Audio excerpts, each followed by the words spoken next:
La performance, c'est ce que tu promets à ton client et la qualité, c'est la façon de tenir la promesse.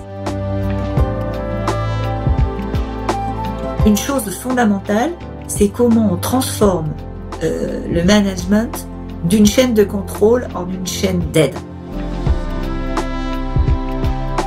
Les organisations traditionnelles cherchent à contrôler les vagues et à monter des digues et en ligne, on essaye d'apprendre à surfer. Il y a de bonnes raisons souvent pour avoir des a priori négatifs sur le lean.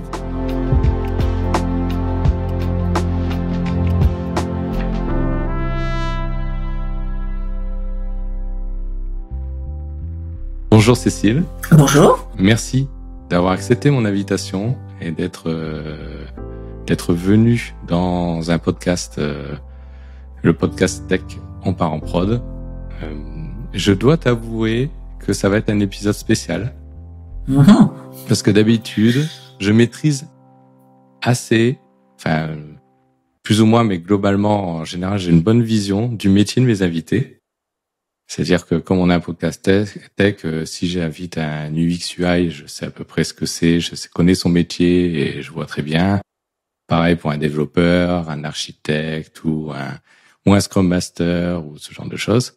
Mais je dois t'avouer que le Lean, je connais moins, clairement. Et c'est un peu aussi pour ça que tu es là aujourd'hui.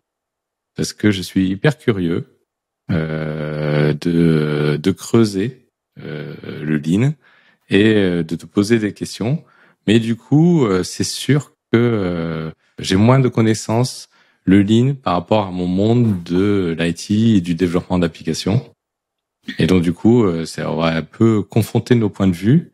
Enfin, je vais plutôt essayer de comprendre un peu des choses et de creuser un peu les choses avec toi. Écoute, la curiosité est une super qualité, donc on devrait bien s'entendre. Ça me fait plaisir que tu dis ça parce que j'ai tendance à être un peu trop curieux de temps en temps. Donc voilà, ça me fait plaisir. Avant qu'on plonge dans le sujet, traditionnellement, je demande à mes invités de se présenter. Donc je veux bien que tu te présentes, s'il te plaît. Écoute, moi je m'appelle Cécile Roche. Je suis passionnée de Lean depuis plus d'une quinzaine d'années. Et avant de me consacrer au Lean, j'ai eu une carrière d'ingénieur en électronique assez traditionnelle. J'ai commencé par développer des cartes électroniques et puis prendre la responsabilité d'une équipe et puis m'occuper d'un produit. Mais en parallèle de tout ça, j'ai toujours eu de la curiosité, justement. Et j'ai toujours fait des choses en parallèle autour de la notion de processus, autour de comment faire travailler les gens mieux ensemble. Je m'étais intéressée à un certain nombre d'expériences comme ça. Et à partir du moment où je suis devenue manager et où j'ai eu besoin de manager une équipe, j'avais un certain nombre d'envies, d'idées, de besoins aussi par rapport au management d'équipe. J'ai commencé de regarder des choses, de me former au management coach, d'essayer de regarder un peu comment on pouvait manager les gens différemment. Et c'est vrai que le Lean, quand je l'ai rencontré, entre guillemets, ça a tout de suite était dans la direction de ce que j'avais envie de faire en termes de management. Donc c'est par le biais du management que je me suis intéressée au Lean, avant même de regarder ce par quoi le plus généralement on commence, c'est-à-dire la production ou des choses comme ça. Voilà un peu mon parcours rapide. Et puis sinon, quand je fais pas du Lean, ce qui quand même ça me prend pas mal de temps, mais des fois j'écris des bouquins aussi de Lean. Et puis j'aime bien le théâtre, donc je fais pas mal de théâtre aussi en dehors. C'est énorme parce que je connais pas bien le Lean et je connais pas non plus trop bien le monde du théâtre. C'est vraiment comme beaucoup de personnes, j'ai assisté à quelques pièces de théâtre dans ma vie, mais c'est vraiment quelque chose que je suis de loin, alors que Je pense que ça pourrait m'intéresser parce que je suis quand même à fond tout ce qui est film, série, etc.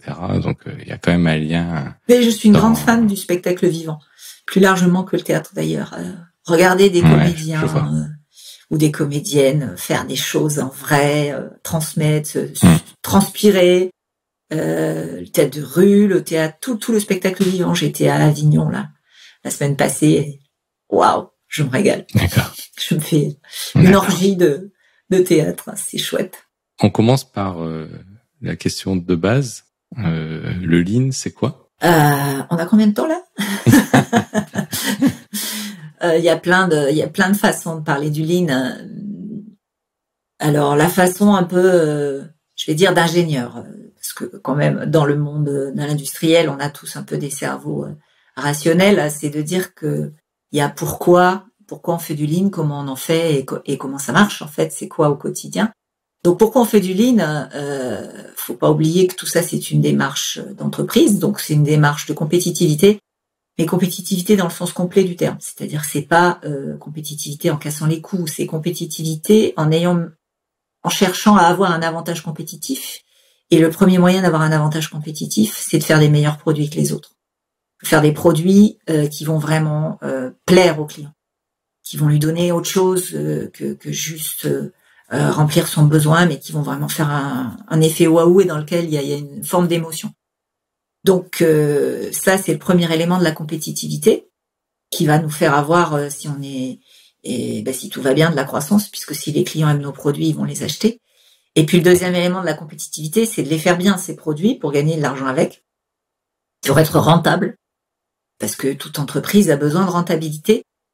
Et le troisième élément qu'on oublie souvent, c'est à la fois la pérennité et l'agilité, c'est-à-dire réussir ça durablement et dans un environnement qui n'arrête pas de changer.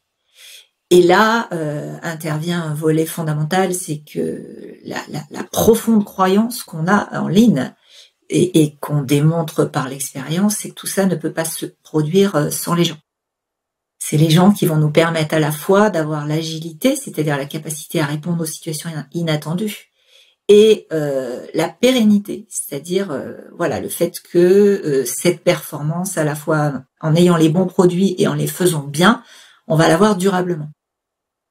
Il y a une enquête du BCG de 2018 qui s'appelle The 2% Companies, qui dit que sur eux, je sais plus, 2000 entreprises qu'ils ont étudiées, il y en a seulement 2% qui sont durablement sur les 10 ans performants à la fois en croissance et en rentabilité. Donc c'est pas si banal ce côté-là. Donc ça c'est pourquoi on a besoin de s'améliorer, pourquoi on a besoin de faire du lean. Le comment ça marche, c'est vraiment fondamentalement basé sur le fait que les humains ne sont pas des machines et que c'est l'humain qui va amener cette capacité d'adaptation dont on a toujours besoin. Donc pour amener cette capacité d'adaptation, on utilise une approche qui est la résolution de problèmes. C'est-à-dire, à chaque fois qu'un problème, c'est un écart entre ce que je veux et ce que j'ai, et on forme les gens, on entraîne les gens, comme un entraînement sportif d'ailleurs, à faire de la résolution de problèmes tous les jours, tout le monde, tout le temps. Et on considère que c'est vraiment comme une mesure d'hygiène ou comme de l'entraînement sportif. Donc cet entraînement à la résolution de problèmes va faire qu'on va développer des bons résolveurs de problèmes. Et que à partir du moment où on tous les jours on s'affronte à des petits problèmes ou des gros d'ailleurs, ceux qu'on a, mais on prend l'habitude de faire ça et qu'on prend l'habitude de regarder tout comme étant comment je peux réduire cet écart que j'ai devant moi. Ça c'est quel est le principe sous-jacent. Et pour arriver à faire ça, on met en place un système qui va faire en sorte que les gens vont savoir simplement quand est-ce qu'ils sont en train de faire les bons produits, quand est-ce qu'ils sont en train de créer la valeur pour les clients, et quand est-ce qu'ils sont pas OK. Et à partir du moment où ils sont pas OK, c'est qu'il y a des problèmes, donc on révèle les problèmes, et on leur apprend à s'en occuper. Et ce système, c'est sans doute ce qu'on connaît le mieux du Lean, ou le mieux ou le plus, pas tout à fait la même chose, c'est-à-dire le fameux travail en flux tiré, le juste à temps. Mais en fait, le juste à temps, il y a un gros malentendu. C'est que le juste à temps, c'est vraiment d'abord et avant tout un système de révélation de problèmes. Parce que quand on travaille en juste à temps, on ne peut pas planquer ces problèmes. On est obligé de s'en occuper quand ils se présentent et on est forcément sur les bons. Donc c'est un concept, c'est un principe qui permet de faire sortir les problèmes. Et bien sûr, après, il faut installer une chaîne managériale d'aide qui va permettre aux gens d'apprendre à résoudre les problèmes et d'apprendre à les voir avant de les résoudre. Voilà un peu une façon qu'on pourrait amener d'une vision globale du Lean. C'est un système, c'est-à-dire qu'on peut pas choisir un bout qui va viser la satisfaction complète des clients par un développement des personnes via la résolution de problèmes. Et alors, du coup, voilà, j'ai eu 1000 questions, forcément. T'as parlé de problème et t'as utilisé une définition d'écart. C'est un écart entre ce qu'on veut et ce qu'on a, un problème. D'accord. Ce qui veut déjà dire qu'il faudrait savoir ce qu'on veut. Donc ça nous emmène déjà tout de suite dans une direction, c'est que pour pouvoir avoir des problèmes, il faut savoir ce qu'on veut. Si on ne sait pas, on a juste des ennuis. Il faut clarifier ce qu'on souhaite, et à partir de là, on peut définir un écart. Bah tiens, je voulais utiliser mon ordinateur ce matin. C'était clair, je le savais, et puis bah il marche pas. Bah j'ai un écart. Bon, ça c'est facile à voir, mais oui, c'est ça un problème. Et du coup, ça veut dire d'ailleurs qu'il n'y a pas de positif ou de négatif, hein, parce que si je fais beaucoup mieux que ce que j'avais en tête, je me pose aussi des questions. C'est-à-dire, pourquoi donc j'ai fait beaucoup mieux? Qu'est-ce qui s'est produit pour que je fasse beaucoup mieux? Qu'est-ce que j'ai pas fait pour faire beaucoup mieux? Donc, voir les problèmes sous une notion d'écart, déjà, ça les désacralise, enfin, ça enlève ce côté terrifiant du problème. Non, c'est juste normal, ça nous arrive tout le temps. En fait, si tu passes une journée sans avoir un écart entre ce que tu veux et ce que t'as, ta vie est d'une tristesse abominable. Ça n'existe pas. Et ça n'existe pas. Ça veut dire que tu restes dans ta chambre et voilà. Donc, et au moment que tu fais quelque chose, il y a des écarts entre ce que tu veux et ce que tu as. Ouais, c'est certain. Toujours. D'accord. Et tu as parlé aussi de juste à temps. J'avoue que c'est pas quelque chose d'un mot que j'emploie souvent. Donc, alors, le juste à temps, hein, c'est qu'est-ce qu'il y a derrière le juste à temps? Il y a plusieurs idées. Il y a l'idée qu'on va produire ce que veut le client au moment où il en a besoin, dans la quantité où il en a besoin. Ça, c'est la vision qu'on en a traditionnellement en production. Mais si tu fais un projet, si tu es dans le développement, tu fais de l'ingénierie, c'est comment tu vas piloter ton planning, non pas en mode poussé, c'est-à-dire bah moi je dois faire la spec, voilà, j'ai fait la spec. Comme je suis pas capable de tout écrire dans la spec, bah je t'ai mis plein de to be defined, mais elle est faite. Voilà. Non, on va le tirer dans le sens où pour pouvoir créer la valeur pour le client, j'ai d'abord besoin de comprendre ça. C'est-à-dire là aussi il y a des écarts. Un écart, c'est un truc que j'ai besoin d'apprendre. Par exemple, je dois faire une étude pour un nouveau moteur qui doit être 2 fois plus puissant et 2 fois moins lourd. Eh ben de base, c'est pas naturel. Donc quelles sont les choses que je dois apprendre pour arriver à faire ça? Qu'est-ce que je sais déjà? Qu'est-ce que je ne sais pas?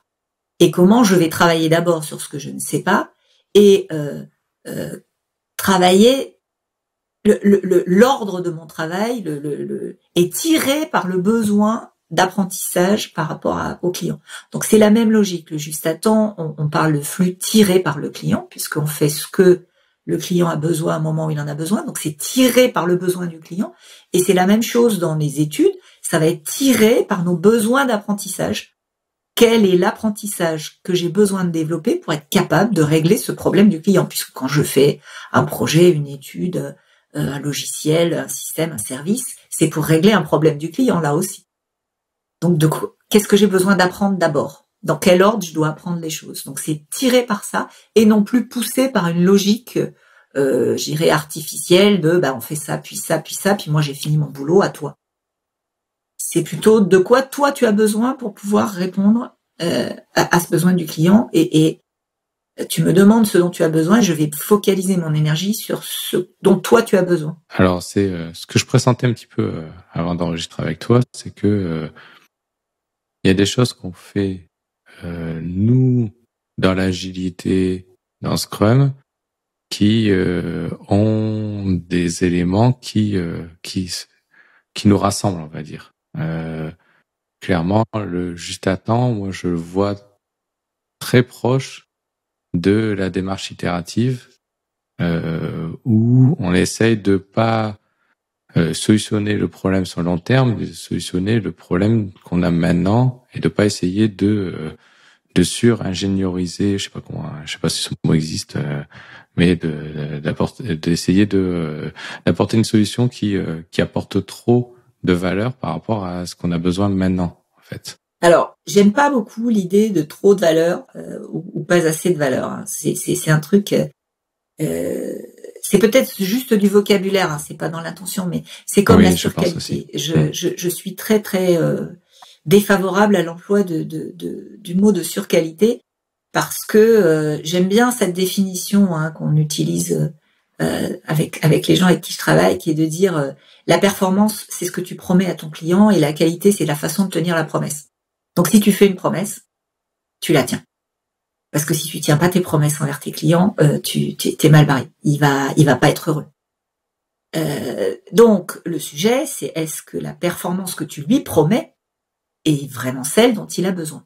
Donc avant tout, c'est de comprendre ce dont il a besoin. Et il y a plusieurs façons de comprendre ce dont il a besoin. Il y a des façons de regarder déjà ce qu'il utilise. Regarder les produits qu'il a déjà, les produits à nous, les produits des concurrents. Regarder comment il les utilise. Et puis, il y a une des façons qui est d'apprendre vite en proposant très rapidement des morceaux de valeur et de s'assurer qu'on est sur la bonne route. Et c'est une des façons. Donc, effectivement, le Scrum qui travaille un peu dans cette logique de proposer très vite des petits morceaux de valeur pour s'assurer très vite qu'on est sur la bonne route, c'est une des façons de répondre à ça. Ça n'est pas la seule. Et elle ne s'applique pas à tout. C'est pour ça que j'aime pas beaucoup parler de survaleur. Je veux juste... je vois plutôt ça comme étant valider qu'on est bien sur la bonne valeur. Parce que dès qu'on parle de survaleur comme de surqualité, je trouve que c'est extrêmement dangereux. C'est-à-dire qu'on se met en tête qu'on va pouvoir livrer de la sous-valeur ou de la sous-qualité. Non. Je pense que c'est jamais une bonne idée parce qu'on le paiera toujours à un moment. Moi, j'avais un a priori positif sur le lean. Et en fait, j'ai découvert que il y avait aussi un a priori négatif sur le lean, où des gens parlaient de ça mettait trop de pression aux équipes ou je sais pas d'autres éléments négatifs que j'ai découvert. Alors ça m'a surpris parce que moi je savais pas qu'on pouvait avoir un a priori négatif sur le lean. C'est comme avoir un a priori négatif sur l'agilité. Je trouve ça bizarre. Il y en a plein à Internet. Des choses négatives sur le lean. Et il y a de bonnes raisons. Je pense que ça vient d'où? Il y a de bonnes raisons. J'ai un certain nombre d'idées. Il y a de bonnes raisons souvent pour avoir des a priori négatifs sur le lean. Je reviens un petit peu sur ce que je disais tout à l'heure. Le lean est un système. Qu'est-ce que ça veut dire pour moi? Un système, c'est que les interactions entre les parties sont aussi importantes que les parties elles-mêmes et qu'on ne peut pas en choisir un bout. Donc, si je reprends un tout petit peu mon histoire du lean, la première chose, c'est de bien comprendre qu'est-ce qui va faire la valeur pour le client, qu'est-ce qui va lui faire l'effet waouh. C'est comprendre la valeur client. Et d'ailleurs, plus largement, la valeur pour la société, parce que si je prends par exemple aujourd'hui les problématiques de green, les clients ne le demandent pas tous, mais la société l'exige et on ne peut pas s'en passer. Donc, c'est comprendre la valeur pour les clients et pour l'ensemble de la société au sens large. Et pour ça, c'est développer les gens. Et c'est aussi, ça nous sert à faire le bon produit. Et puis, c'est aussi le faire bien. Et pour le faire bien, on a une double approche en ligne qui est, on travaille à la qualité très en amont. C'est-à-dire qu'on considère qu'un défaut qui va être trouvé le plus tôt possible nous coûtera beaucoup moins cher qu'un défaut qui passe et qui est poussé plus loin. Donc, il y a ce qu'on appelle la logique d'arrêt au premier défaut pour travailler sur chacun des défauts. Et en parallèle, on a la logique de juste à temps, c'est-à-dire comment on retarde au maximum notre création de valeur, parce que plus on anticipe, plus on stocke des choses, hein, que ce soit du stock de code ou du stock de produits, et plus on a des chances que le contexte, le client, les choses évoluent et font que on va devoir le reprendre. Et que si on a des non-qualités, on va devoir reprendre plus de choses. Donc, le juste à temps amène à dire, si on est capable de réduire nos délais, réduire nos lead time, on sera beaucoup plus agile. Et en même temps, on va s'arrêter à chaque défaut. Ce qui a l'air d'une contradiction d'ailleurs, parce que aller plus vite en s'arrêtant tout le temps, c'est exactement comme ça que marche le lean. Et on peut pas choisir un bout. Si on on s'occupe des clients sans s'occuper des gens, bah ça va pas durer très longtemps. Si on s'occupe des clients sans s'occuper de la rentabilité, ben on va mourir riche. Si on fait du juste à temps sans faire de Jidoka, on va livrer très très vite de la non-qualité, c'est pas une bonne idée. Si on fait de Jidoka, c'est l'arrêt au premier défaut. Hein. D'accord. Pardon, je jargonne un peu. Le Jidoka, c'est le principe qui s'appuie entre autres sur le fait de s'arrêter dès qu'on a des problèmes, dès qu'on a des défauts. Donc si on s'arrête à tous les problèmes sans travailler nos délais, on va juste jamais sortir de choses. Donc tout ça est un système. Or, il y a plein d'endroits où on n'a vu qu'une partie du système. C'est-à-dire, on a vu réduire les délais, faire du juste à temps. Et si on fait que ça, mais c'est une catastrophe. C'est clair qu'on stresse les gens. On parle beaucoup de chasse au gaspillage en ligne, et là c'est un énorme malentendu. C'est-à-dire que chasser les gaspillages, ça veut dire d'abord et avant tout réfléchir à en anglais on dit nos misconceptions, à nos idées fausses.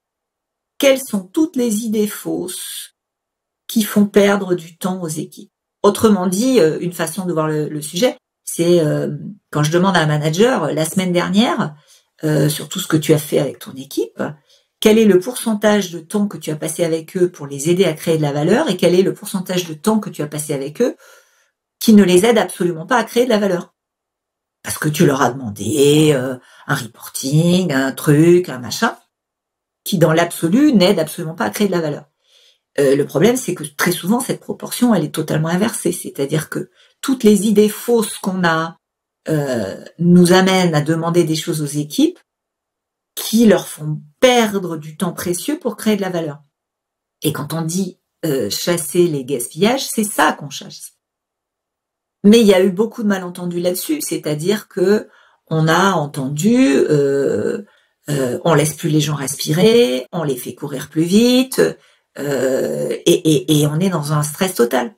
Juste une petite anecdote pour illustrer ce que je dis. J'ai un jour quelqu'un qui travaille à la DSI et qui vient me voir et qui me dit voilà, moi mon travail c'est de préparer les ordinateurs, les PC pour les gens qui en ont besoin. Donc j'ai déjà aujourd'hui, il me faut 2 heures pour préparer un PC, installer les applis, etc., etc. Et on a réduit ça, on a bien travaillé. Je voudrais réduire encore je pense pouvoir gagner encore 15 minutes. Je lui dis super, mais tes clients, hein, les gens qui attendent le PC, il leur faut combien de temps eux pour avoir le PC entre le moment où ils le demandent et au moment où ils le récupèrent? Et il me dit 4 jours. Et je dis d'accord, et toi là-dedans, tu fais 2 heures d'installation. C'est quoi le reste des 4 jours? Ah bah c'est parce que il y a un circuit de validation, etc., etc. Je lui dis tu vas peut-être arrêter d'user le soleil pour passer de 2 heures à 1 heure 3/4. C'est vraiment pas la peine de te mettre la rate au courbouillon alors que le sujet il est pas là. Le sujet il est pas là. Il est que pourquoi ça doit passer par un workflow de 4 personnes, pourquoi telle personne de toute façon elle signe à chaque fois puisque elle a pas le temps de faire autre chose, pourquoi, etc. Et là on est sur toutes les idées fausses qui nous font perdre du temps et non pas sur les façons de travailler. Améliorer les façons de travailler, c'est bien entendu quelque chose qu'on fait en ligne, mais on met les choses dans l'ordre. On commence d'abord par travailler par toutes ces idées fausses qui nous coûtent du temps. Or, quand on fait pas ça, et qu'on ne voit dans le lean que la chasse au gaspille, je vais encore serrer le kiki du gars pour qu'il passe de 2 heures à 1 heure 3/4 et puis peut-être même à 1 heure et demie. Et pendant ce temps, je continue de m'étaler gentiment sur mon workflow à 4 jours. C'est sûr que ça stresse. Ouais, je suis Donc il y a des raisons pour lesquelles le lean a mauvaise réputation. Alors, je suis aligné.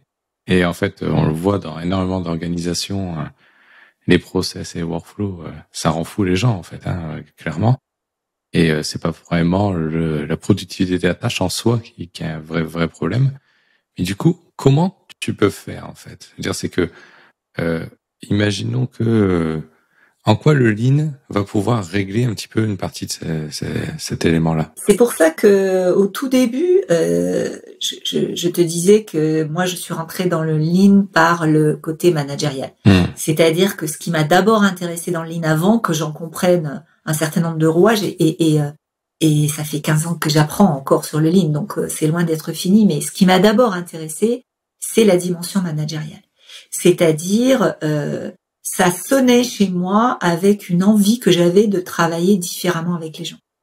Et une chose fondamentale, c'est comment on transforme le management d'une chaîne de contrôle en une chaîne d'aide. Là, il y a une petite différence d'ailleurs avec les équipes Scrum. C'est que beaucoup souhaitent se débarrasser totalement du management. Et moi, je pense que le management a un vrai rôle. Alors, je suis pas vraiment d'accord avec... Je pense que pareil, c'est un a priori. Non, j'ai eu beaucoup de discussions avec des agilistes, c'est pour ça que je me permets de le dire. Oui, sur la différence entre équipe autonome et équipe self-organized. Et dans self-organized, il y a le côté auto-organisé, ce qui n'est pas la même chose que autonome. Donc si je cite cet exemple, c'est que j'ai eu beaucoup de discussions avec des agilistes sur ce sujet, mais c'est pas non plus écrit dans le manifeste, ça. Mais en tout cas, moi je crois fortement qu'il y a un rôle du management, mais que le rôle évolue. C'est-à-dire que traditionnellement, le manager se voit comme étant celui qui doit gérer les priorités. Et puis tous les matins, il arrive, attends, il y a une urgence, faut changer ci, faut passer ça, etc. Ce qui tourne très très vite au petit chef. Et qui est d'ailleurs pas forcément un boulot sympa pour les managers, d'être tout le temps dans ce mode pompier, etc. Là, le fait de mettre en place les outils qui vont avec le flux tiré, donc on peut parler du Kanban, qui est quelque chose que vous connaissez aussi en agile, même si il est légèrement différent, mais l'idée que c'est le système qui va venir dire maintenant c'est ça qu'il faut faire. La prochaine chose à faire, c'est celle-là. Donc le chef, il est plus là pour dire faut passer la priorité machin. Le chef, il est juste là pour dire ok, on sait ce qu'on a à faire, du coup, est-ce qu'on y arrive? Est-ce que il y a quelque chose qui se passe pas bien? Est-ce que tu arrives à régler ton problème? Est-ce que tu as vu ton problème? Est-ce que tu arrives à le régler? Et ça change complètement la posture managériale et ça change aussi complètement le résultat. Donc, c'est vraiment par cette approche qui consiste à mettre en place ce système qui délivre le manager de son rôle de petit chef pour lui donner la possibilité de transformer la chaîne managériale en chaîne d'aide. Mais évidemment, si on fait pas ça, ça se passe pas bien. Et c'est vraiment avec cette idée-là que le lean peut arriver à changer les choses. C'est-à-dire, juste pour mémoire, beaucoup de gens ont sans doute entendu parler du projet Aristote de Google. Alors j'avoue à ma grande honte que je ne l'ai pas lu dans son entier, mais j'en ai lu pas mal de choses. Les conclusions qu'on prend, c'est que le projet Aristote, c'est un projet qui a été fait par Google, qui a les moyens de faire de la data beaucoup, pour savoir qu'est-ce qui faisait la différence entre le projet Aristote de Oui, j'y viens. Donc c'est une analyse qui a été faite sur tout un tas d'équipes pour déterminer qu'est-ce qui fait la différence entre une équipe performante et une équipe qui ne l'est pas. Et ils ont fait des analyses sur tout un tas d'équipes, puisqu'ils ont les moyens chez Google de faire de l'analyse de données. Et ils ont cherché si ça venait du leadership, du manager, si ça venait des outils, si ça venait. Et en réalité, ils sont arrivés à une conclusion qui est que le point commun entre toutes les équipes performantes, c'est la sécurité psychologique. La sécurité psychologique, ça veut dire avoir le droit d'essayer. Et donc, si tu as le droit d'essayer, c'est que tu as le droit de te planter. Mais attention, quand je dis ça, il y a souvent un autre malentendu qui est ah ouais, non mais c'est rare, on peut se tromper une fois, mais 2 fois, ça devient exagéré. On mélange 2 approches qu'on utilise beaucoup en ligne, enfin on en utilise une, c'est test and learn versus try and fail. Alors je le dis en anglais parce que en français ça sonne moins bien, mais test and learn, c'est vraiment, je fais une hypothèse. Pour valider mon hypothèse, je vais tester quelque chose, et là, je vais apprendre du résultat de ce test. C'est-à-dire, il est bon, j'apprends quelque chose, il est mauvais, j'apprends quelque chose, et il est entre les deux, ce qui est généralement le cas, j'apprends autre chose. Try and fail, c'est ah bah tiens, on va peut-être faire ça. Ah mais ça vient peut-être de là. Ah bah non. Ah bah tiens, c'est tombé en marche. Et là, on n'apprend rien. C'est Donc, dans l'esprit des managers, quand on dit le droit à l'erreur, il faut bien entendre, c'est test and learn. Le droit à l'erreur, c'est le droit à faire des tests, à essayer des choses, à faire des hypothèses, à se tromper sur les hypothèses et à progresser dans cette direction en maintenant une réflexion sur je veux aller où, pourquoi je pense ça, qu'est-ce qui m'amène à ça, et j'apprends de mes tests.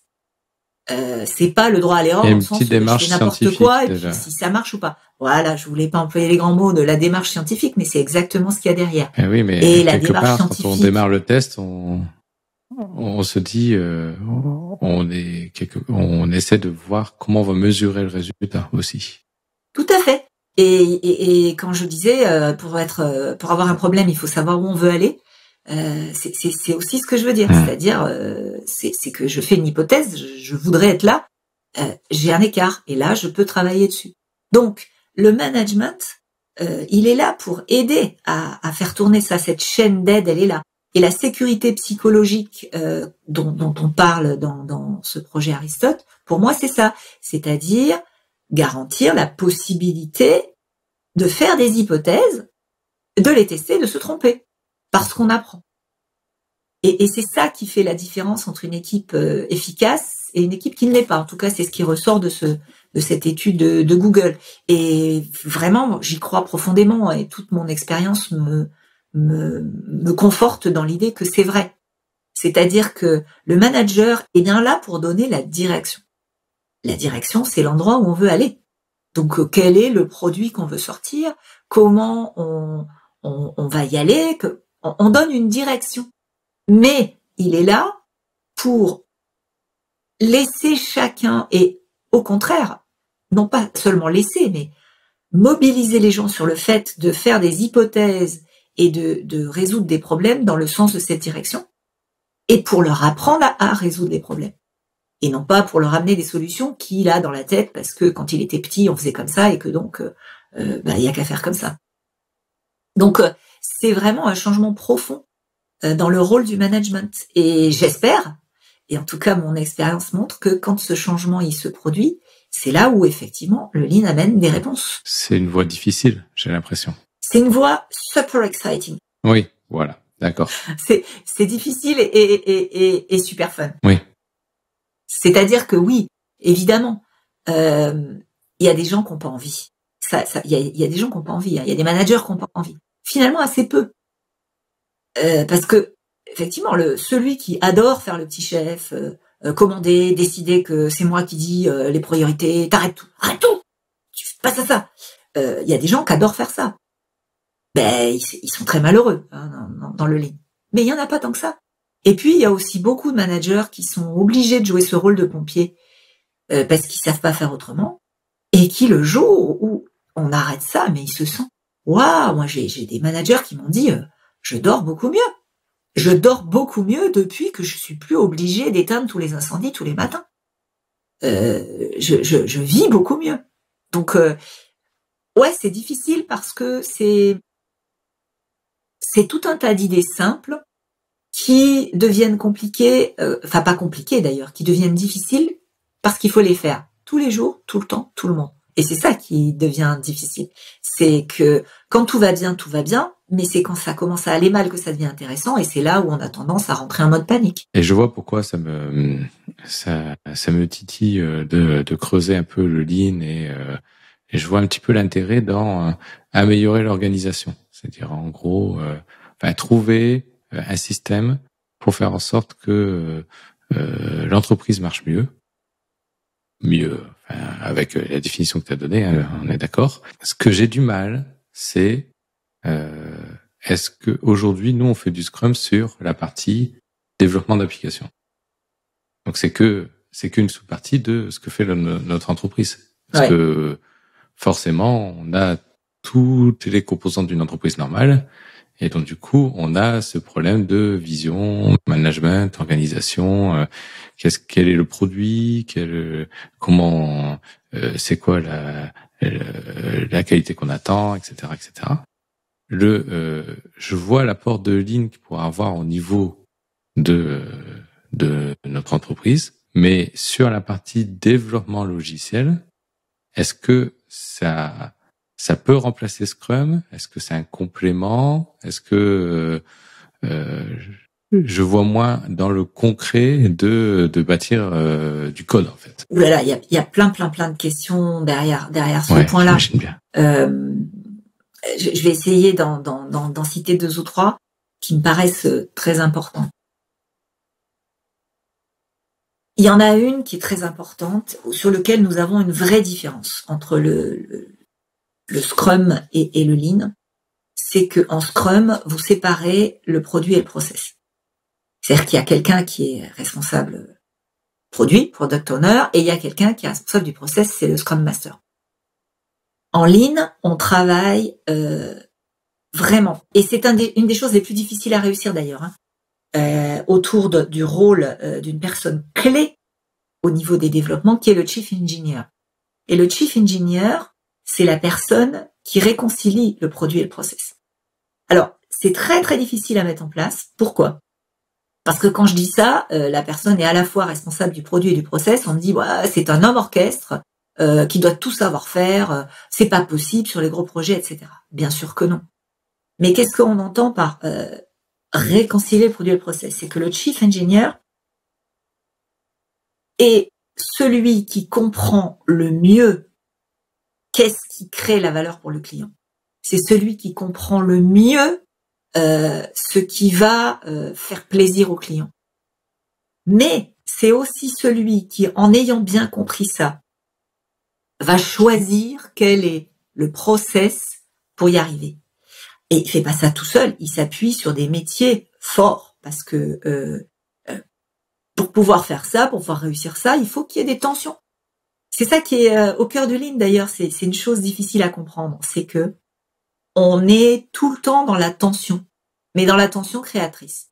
Et c'est très facile de basculer dans la tension destructrice. Hein.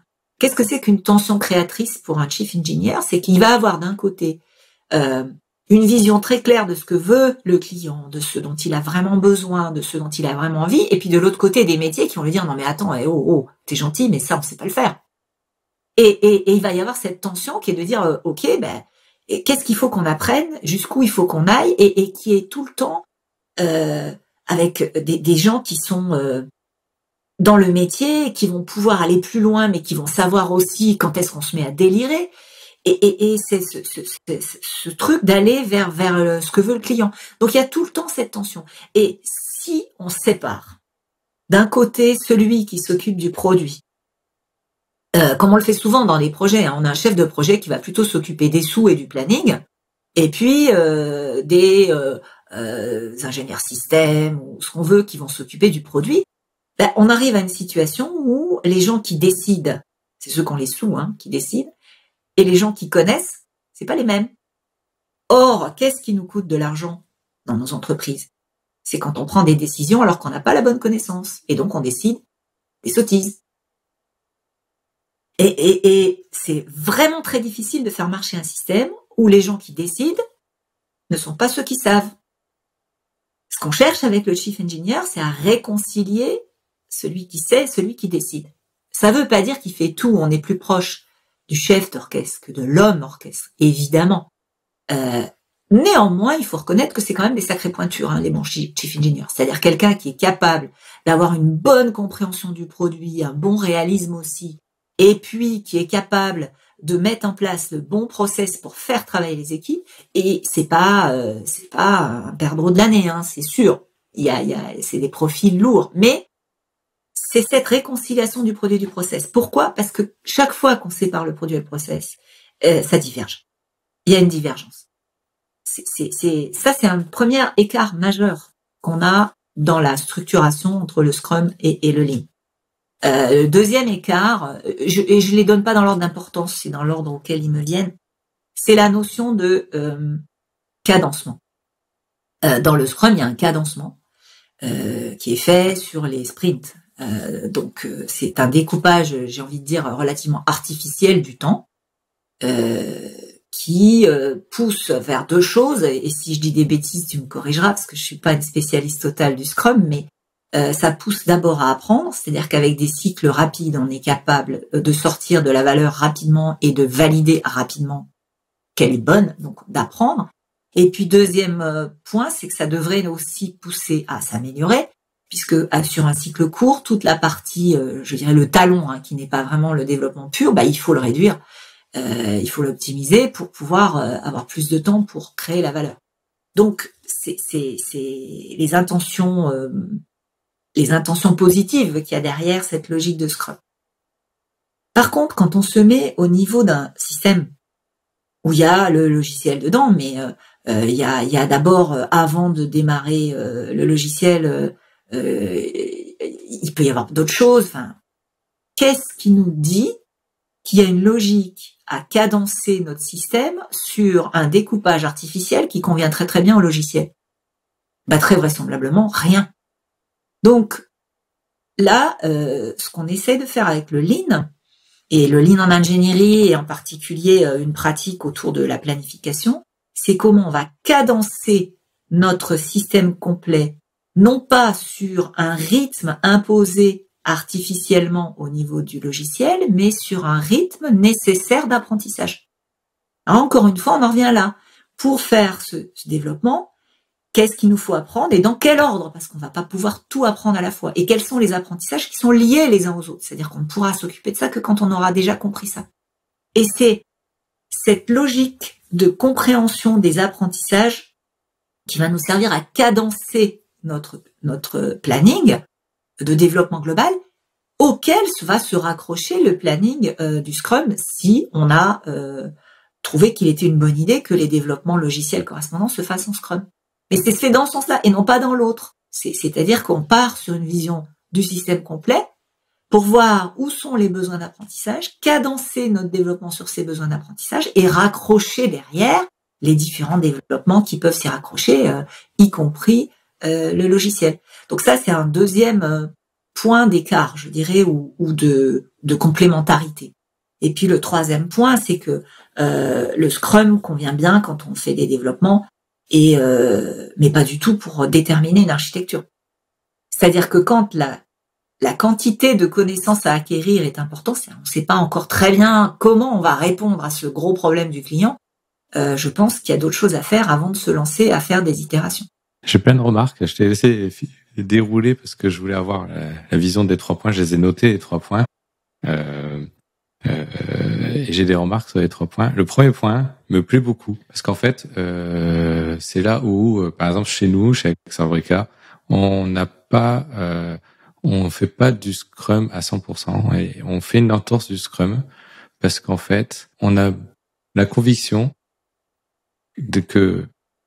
d'avoir une personne qui s'occupe du produit et qui s'occupe du process et que c'est la même personne, ça fait la différence. Donc en gros, qu'est-ce qu'on fait ? C'est que on a une personne dans l'équipe qui a un rôle de PM très mal nommé. Je sais pas comment le nommer. Peut-être Chief Engineer. Peut-être demain je mettrai le mot Chief Engineer. J'en sais rien. En gros, l'idée c'est que cette personne, le P c'est product, hein, pas projet. Cette personne essaye d'avoir la vision du produit, essaye de cadrer le produit, mais il a aussi le rôle de coach agile et de Scrum Master sur le projet. C'est-à-dire, en gros, il fait un peu il fait un peu PM, PO, Proxy PO, Scrum Master, machin. Donc en fait, il a un peu ce rôle un peu transverse. Bien sûr, il le fait pas tout seul, hein, c'est impossible de faire tout seul. Mais du coup, ça permet de faire le lien entre le produit et la technique. Parce qu'en fait, de séparer les choses, ça fait que de temps en temps, on n'est pas sur ce compromis technico-fonctionnel, ce genre de choses. Et puis, pour moi, ça marche pas quand il y a de la distance, en fait, entre les deux. Donc, du coup, on le fait pas très bien. Oui. En plus, on le fait dans un cadre Scrum. On le fait dans un cadre client fournisseur, parce que nous, on est du service. On fait pas les applications pour nous, on fait les applications pour nos clients, en plus. Donc, ça crée beaucoup de difficultés.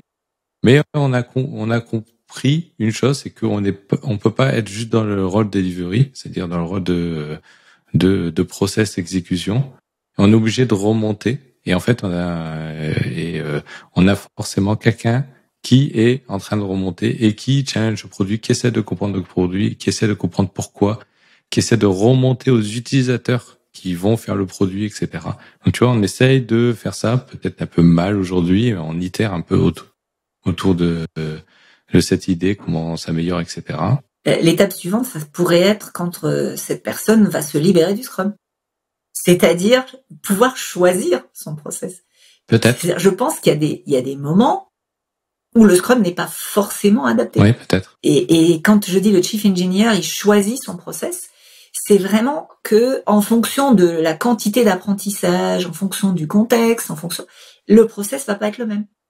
Si on a une idée déjà très claire de la façon de résoudre les problèmes techniques du client, on va pas avoir besoin de travailler de la même façon que si on n'a aucune idée de la façon de résoudre le problème technique du client.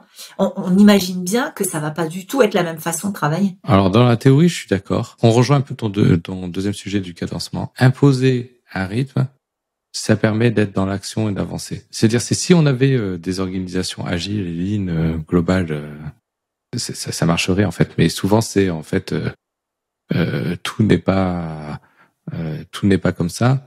Et donc, du coup, mais je suis tout à fait d'accord sur la nécessité d'avoir un rythme. Voilà. Tout à fait. Parce que effectivement, ce rythme, il donne la dynamique, il permet de voir très vite ce qu'on fait, etc. Donc là-dessus, je suis d'accord et on se retrouve en ligne. Simplement, la différence, c'est ce qu'on essaie de faire, c'est que ce rythme soit plutôt imposé par les besoins d'apprentissage qu'imposé par une structuration artificielle. Et je dis pas d'ailleurs que le Scrum, dans certains cas, il marche pas très très bien. Hein. C'est simplement se poser la question à chaque fois, le rythme, quelle est la chose qui va rythmer le mieux. Et en fonction de de là où on en est, ça peut être parce qu'on a encore plein de choses à apprendre, mais ça peut être aussi parce qu'on est en train d'intégrer et que c'est le rythme de l'intégration de notre système qui amène le rythme. Mais en tout cas, cette nécessité de cadencer et d'avoir un rythme rapide, c'est vraiment pour moi une condition importante de réussite parce que c'est une condition de test d'apprentissage rapide. D'accord. Ok. Et après, quand tu parlais d'architecture, je pense que je sais pas si tu parlais d'architecture logicielle. Je parlais d'architecture au sens large. Alors c'est vrai que moi, je suis pas du tout dans le soft et les produits sur lesquels je travaille d'une façon générale sont généralement des produits mixtes, hein, où il y a du soft, du hardware, etc. Donc je parlais, mais simplement, je vais dire, c'est plutôt l'architecture de ta solution. C'est-à-dire quand tu démarres, soit tu es en train de faire une énième version du produit améliorée, etc., etc. Et tu sais déjà, tes problèmes techniques ne portent que sur les points d'amélioration et tu es suivant ce que tu maîtrises. Soit, ce qui arrive très rarement, entre parenthèses, hein, tu démarres plus de zéro, t'as une solution totale à construire. Et là, l'architecture de ta solution, il faut la construire globalement. Où que tu mettes ta solution, hein, que ta solution soit un pur logiciel, ou que ta solution soit un service, ou que ta solution soit un système, ou que ta solution soit d'ailleurs une offre. Hein, quand tu fais une offre à un client, il y a cette phase d'architecture, c'est toujours de se dire il y a un moment donné où je sais pas encore à quoi va ressembler mon bidule, quel que soit le bidule, Et puis il y a un moment où ça y est, je vois comment il va être architecturé. Et maintenant, après, je rentre dans une seconde phase. En ingénierie, il y a toujours ces deux phases qui sont identifiées globalement. Donc, suivant la maturité, suivant sur quoi on part, suivant cette phase d'architecture, elle est longue et douloureuse ou elle va très très vite. Et c'est là la deuxième entorse qu'on fait chez nous sur un peu la méthodologie Scrum, c'est que on fait un sprint 0 pour justement cadrer cette phase d'architecture. Parce qu'on sait que c'est pas quelque chose qu'on va pouvoir faire au fur et à mesure dans les sprints de réalisation. En fait, à un moment donné, il faut qu'on se pose pour commencer à avoir une vision de l'élément. Et donc, du coup, nous, on prend l'excuse du sprint 0 qui nous permet aussi de régler d'autres problèmes. Hein. C'est une astuce plus que méthodologie forte. Mais j'ai un peu le sentiment que on essaye d'avoir ce moment où on essaie de passer de on sait pas comment ça va être architecturé à on sait comment ça va être architecturé. Et à partir du moment où on sait comment ça va être architecturé, derrière, on est capable de dérouler la méthodologie, etc. Et donc, nous, on le fait en sprint 0. Et cette architecture, elle est clé. Elle est vraiment fondamentale parce que si tu te plantes, derrière, tout ce que tu fais, c'est perdu ou un gros gaspillage. Tu as le droit d'améliorer, mais clairement, si tu te trompes d'architecture, tu pars dans une voie qui est complètement... Tu peux partir dans une voie qui est vraiment très opposée à ce que tu dois faire. Et c'est un peu comme la vision produit, etc. Donc on parle aussi de design sprint à un moment donné quand on veut essayer de designer au sens anglais, c'est-à-dire de réfléchir à comment est organisée l'application. Oui, l'architecture au sens général. Design, parce que c'est ça. Ça reste d'architecture parce que c'est d'architecture non technique parce que dans notre métier, quand on parle d'architecture, on parle beaucoup d'architecture de solutions techniques. Et en fait, on dit design d'application quand on est sur l'architecture de l'application. Mais en fait, tout ça, on est aligné sur le fait de se poser les questions de vers où on va en fait, avant de commencer à, c'est-à-dire clairement, Scrum permet de faire des petits pas pour avancer et de temps en temps des trucs de côté, puis revenir, etc. pour avancer sur un but. Mais il y a quand même une direction générale à avoir à un moment donné sur quel est le produit. Voilà. C'est rigolo. Quand j'ai navigué sur Internet, j'ai vu le mot Lean Agile. Lean Agile, je sais pas comment il écrit. Il y a LSD aussi. Voilà. Lean Software Development. D'accord. C'est tu peux m'en dire plus parce que du coup, je vois moins. Non. Je préfère pas parce que je commencerai à dire des bêtises. J'ai pas vraiment. D'accord. Non. Moi, dans mon équipe, j'ai des gens qui sont très très bons en lean, en ingénierie, et des gens qui sont très très bons en agilité au sens large et en Scrum en particulier. Donc ça fait plusieurs années qu'on travaille ensemble pour voir sur quel point, comment aller dans la bonne direction et comment utiliser plutôt les complémentarités que d'opposer les choses. Donc on a beaucoup progressé là-dessus. Alors on pourrait dire qu'on a créé notre ligne agile aussi, mais ça n'a pas d'intérêt de dire ça parce qu'en fait, ma crainte, c'est un peu par atavisme que je réagis, c'est-à-dire que il y a un truc qui est très agaçant, c'est le LSS, le Lean Six Sigma. C'est-à-dire qu'il y a des gens qui... le Lean n'est pas un processus. Il dit pas aux gens ce qu'il faut faire. Le Lean est un système qui met en place tout un tas d'outils visuels dont le but est de faire sortir des problèmes particuliers. Et quand on tombe amoureux de son système, on en fait un objectif en soi. Et comme les gens, quand je dis les gens, c'est pas le on est un con, c'est l'être humain de façon générale est très mal à l'aise dans le non-contrôle, c'est-à-dire le fait de ne pas contrôler une situation. Il y a une phrase qui est souvent citée en ligne qui dit plutôt que Les organisations traditionnelles cherchent à contrôler les vagues et à monter des digues et en Lean, on essaye d'apprendre à surfer. C'est-à-dire que déjà ça en soi-même, c'est vachement inquiétant parce que le surf, c'est pas pour tout le monde. Je vais pas essayer de contrôler les vagues, je vais essayer de surfer sur les vagues parce que les vagues, elles seront toujours là. Et ça, c'est cette histoire derrière le fait de dire on apprend à réagir dans les situations inattendues en utilisant la méthodologie de résolution de problèmes.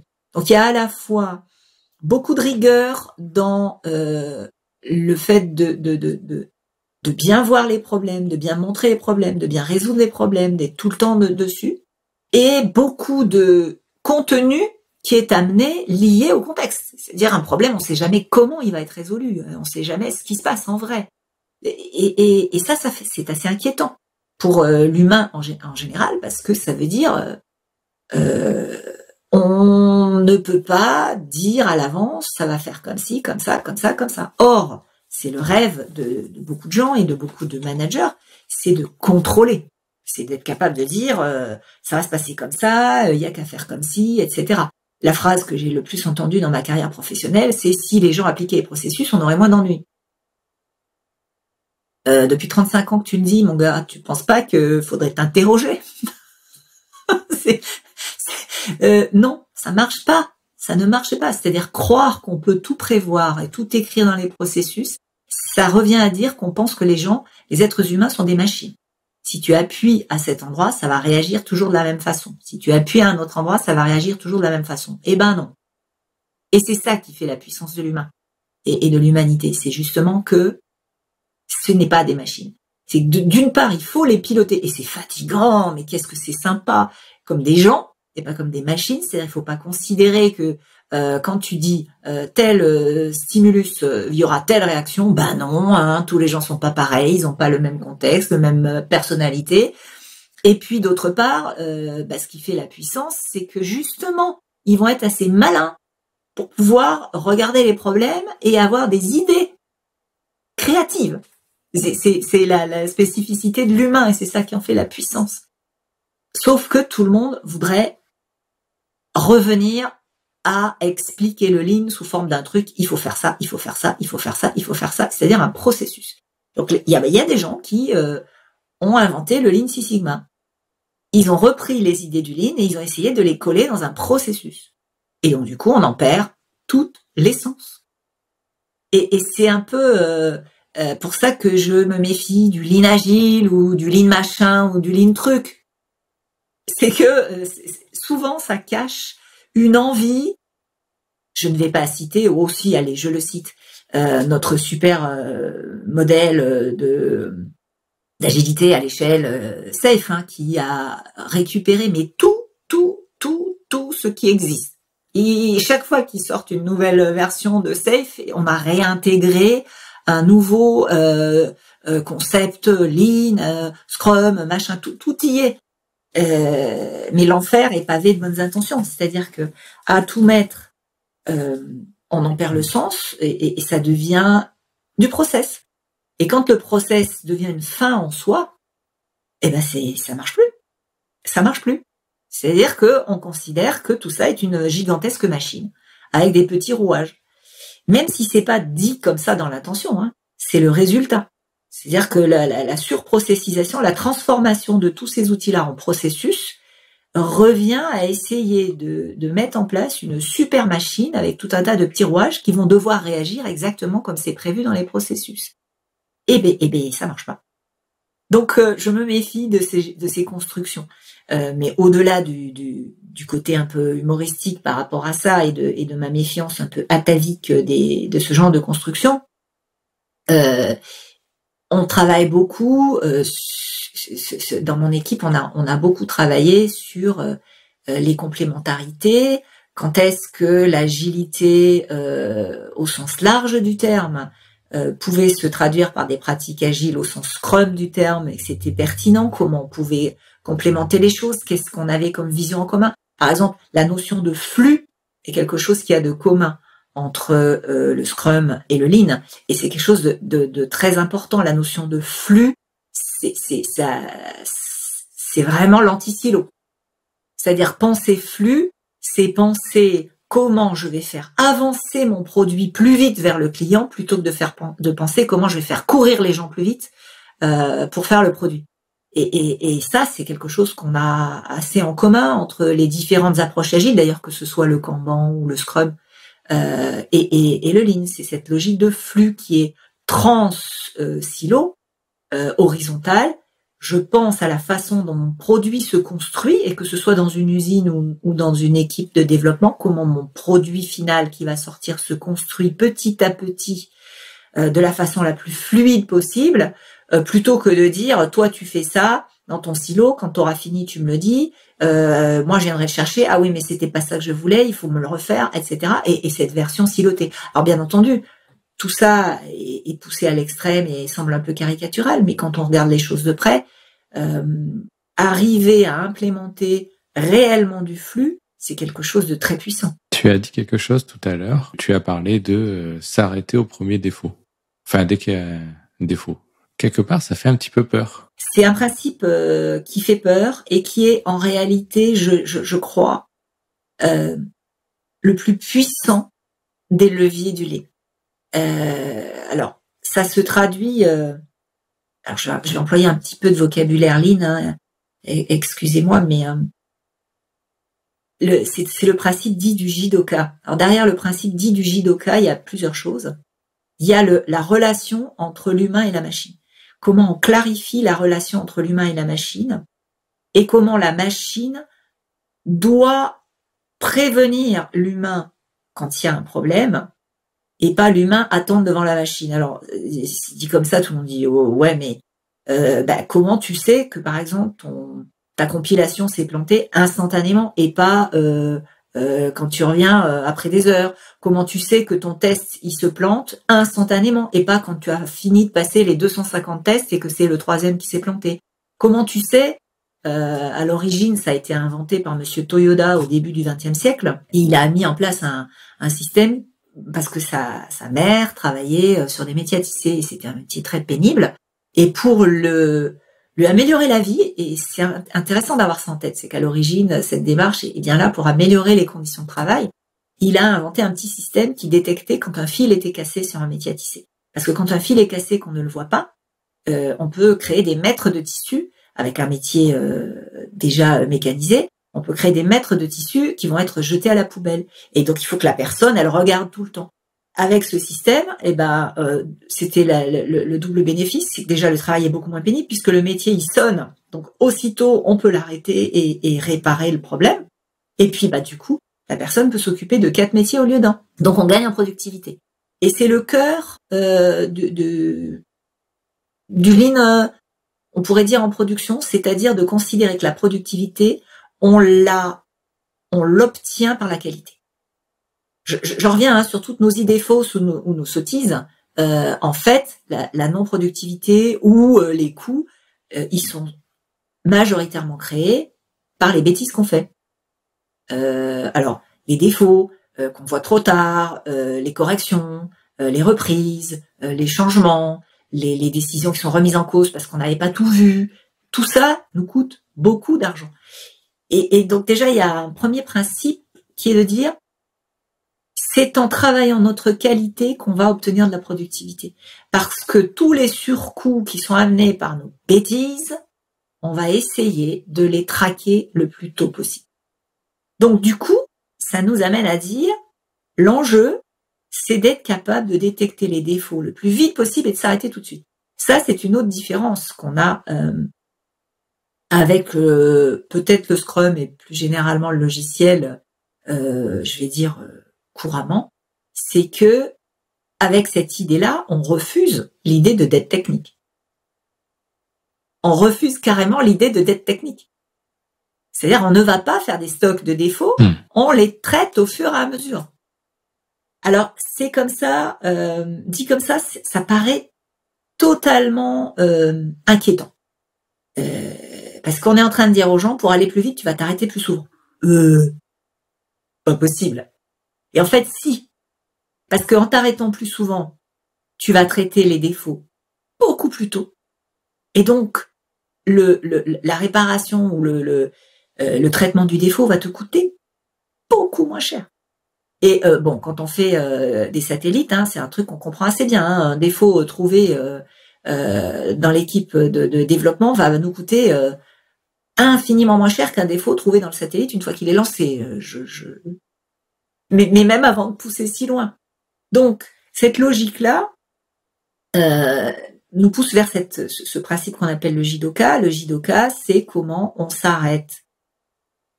On détecte les défauts le plus vite possible. D'abord les machines, c'est-à-dire qu'à l'origine, hein, ça peut s'appeler aussi autonomation, c'est-à-dire comment les machines sont capables de détecter les choses pour s'arrêter très vite et non pas de bêtement continuer comme une machine stupide, comme on voit dans les films rigolos à la Charlot. Hein, rien ne va plus, mais la machine, elle continue. Hein, et tout finit par exploser. Bon, c'est la caricature, mais il y a beaucoup de systèmes qui marchent comme ça. Comment la machine, l'ordinateur, le système, hein, va être capable de détecter les défauts et d'alerter. Et puis, on a emmené ça ensuite sur les personnes. Comment les personnes vont être capables de détecter les défauts et d'alerter. Et là, il y a un système qui fait partie de ça, qui s'appelle Landon. Landon, c'est comment chaque personne, alors en usine, un opérateur, en ingénierie, un codeur ou un développeur, a la possibilité de détecter les écarts et d'appeler immédiatement pour dire là il y a un truc. Et la difficulté c'est déjà qu'il faut que les gens ils appuient sur le bouton pour dire stop, pas rien. Hein, ça veut dire j'ai le droit d'arrêter la ligne. Ça c'est quand Toyota a repris une usine aux États-Unis, c'était la chose la plus difficile à faire parce qu'ils avaient interdiction absolue d'arrêter la ligne dans l'usine américaine. Et là, on leur dit non, tu arrêtes la ligne. Non seulement tu peux, mais tu dois le faire. Et puis là, deuxième difficulté, il faut qu'il y ait quelqu'un qui vienne tout de suite. Hein. Donc là, on appelle ça un team leader, c'est-à-dire quelqu'un qui a la capacité de venir pour régler les problèmes de premier niveau, pour dire à la personne, bah oui, t'as raison, c'est vraiment un problème, voilà ce qu'on va faire, ou non, tu te trompes, c'est pas un défaut, ça. Non, c'est normal. Et du coup, on va aider la personne à apprendre aussi, hein, ce qui est normal, pas normal. Et puis, derrière, si le problème il est un peu plus complexe que ça, il faut que derrière il y ait la personne qui va bien, l'expert qui va bien, la fonction support qui va bien, qui soit aussi là pour venir aider. Donc, c'est une façon extrêmement concrète de faire ce que je disais au début, transformer la chaîne managériale en chaîne d'aide. C'est très très concret ça. Et de ramener la résolution de problème au centre du sujet. Et c'est ça qui fait la différence entre les vraies boîtes lignes qui marchent et celles qui marchotent. C'est cette capacité à maîtriser ce système en don. Donner l'autorisation aux gens. Apprendre aux gens à le faire. Travailler sur les standards pour qu'ils sachent quand une situation est normale et pas normale. Mettre en place les team leaders qui vont venir les aider, mettre en place la chaîne managériale qui va aller un cran plus loin, apprendre à régler les problèmes quand on ne peut pas les régler dans le flux, refuser de stocker les problèmes pour faire un flux de problèmes. Là aussi, hein, c'est travailler en flux, c'est-à-dire que les problèmes sont vus comme un flux, il y en a tout le temps et on les traite tout le temps, et non plus comme un stock. On va faire des Pareto, puis on s'occupera de la tête du Pareto quand on aura assez, ou on va faire un backlog de problèmes, ce qui est la même chose. Ça, c'est une puissance remarquable. Mais par contre, tu as raison, ça fait peur. Ça fait peur et c'est dur. En fait, dans ce que tu dis, il y a plein de choses qui sont super intéressantes.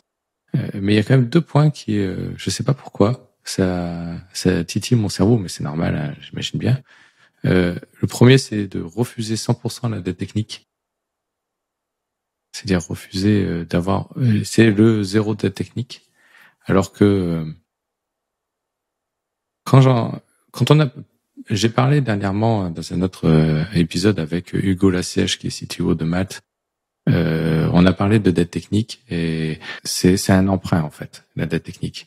Et j'ai beaucoup aimé son image. Je l'ai écouté dire ça et j'ai beaucoup aimé son image. Et en fait, je me suis tout de suite dit de faire ça. Comment on fait pour pas vivre à crédit quand même? Oui. Comment on fait pour pas vivre à crédit? De temps en temps, Oui, c'est ça. Ça peut être aussi une tactique, en fait. Ça peut être une tactique.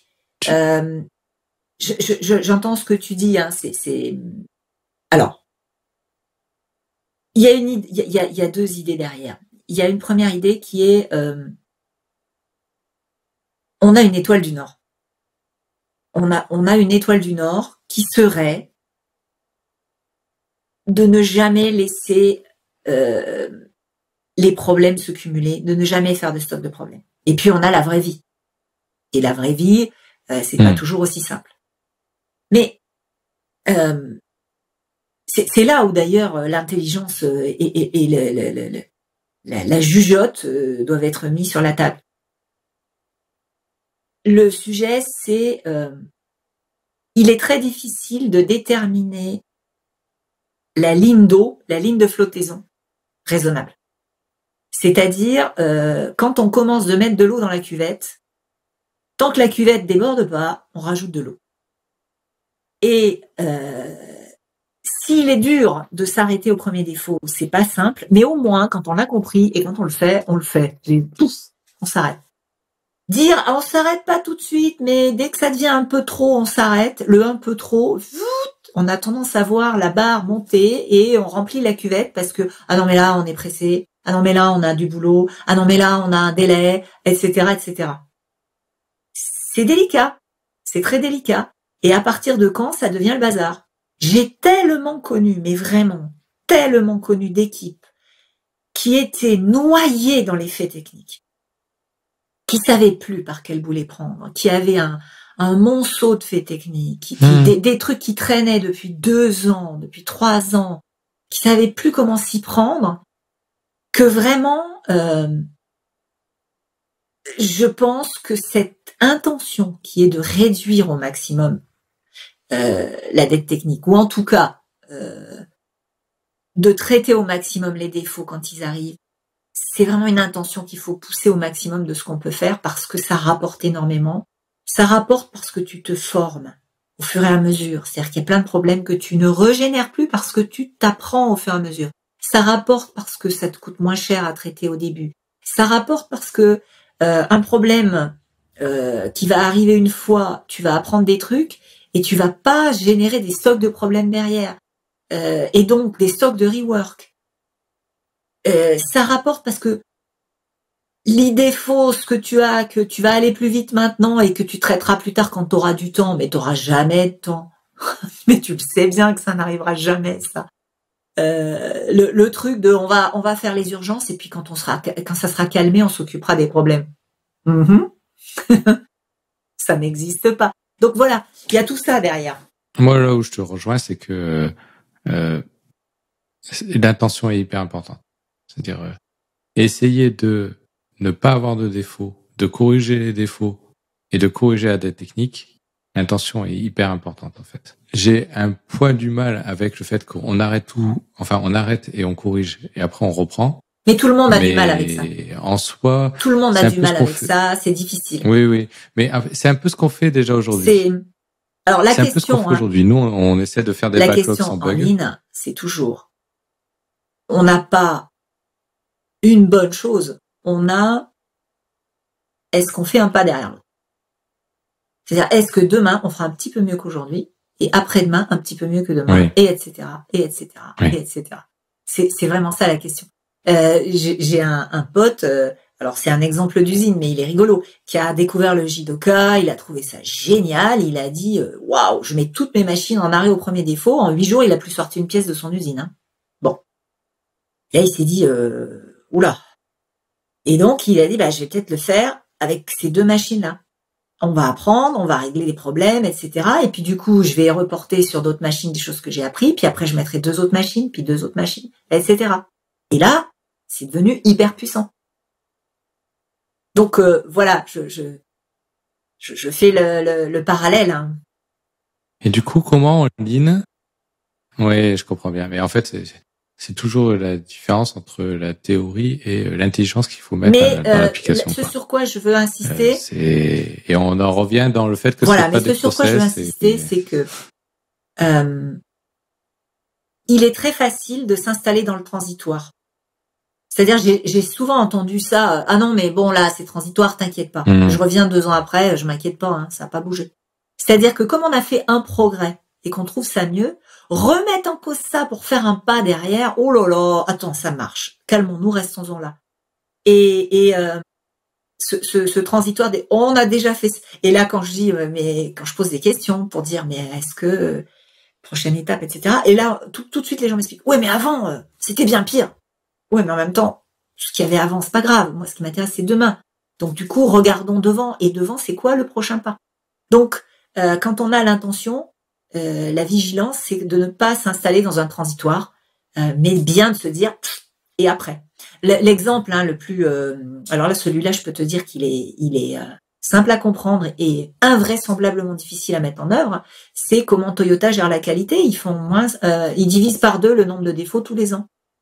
Inutile de te dire que la première année, ça va, la deuxième, ça va. Au bout d'un certain nombre d'années, c'est... Et il continue sur cette voie, c'est énorme, quoi. C'est hyper dur. Plus ça va, plus ça devait... Les marches sont de plus en plus hautes, quoi. Mais après, y a aussi une vision théorique. Des gens ils me disent, mais on peut pas s'améliorer jusqu'à l'infini. Mais je leur dis, mais vous rigolez. De toute façon, entre-temps, il va vous arriver plein de trucs.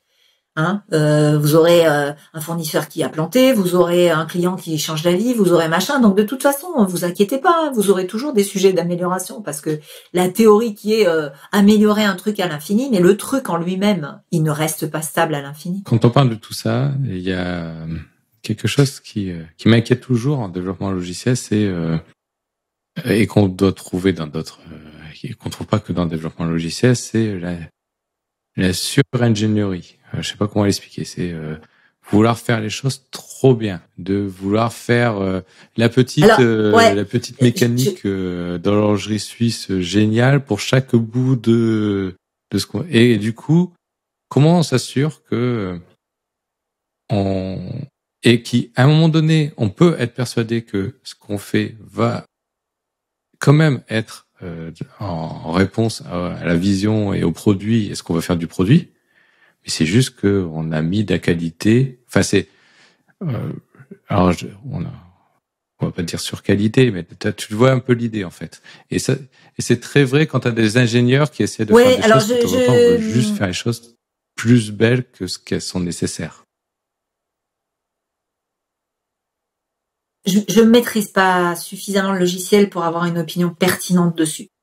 Mais d'une façon générale, je reviens vraiment sur la définition que je te disais tout à l'heure. C'est-à-dire que si on considère que la qualité, c'est la façon de tenir la promesse, quelle est la promesse qu'on a faite? Et c'est de revenir à cette promesse. Et pour ça, on travaille... C'est pour ça que on a des approches, j'insiste sur cette approche pré-architecture. De reclarifier vraiment qu'est-ce qui fait de la valeur pour le client et qu'est-ce qui n'en fait pas, de façon à avoir une étoile du Nord qui nous guide. Alors, je vais essayer de donner des exemples. On utilise un document qu'on construit qui s'appelle le concept paper, et ce document, il est en 2 volets.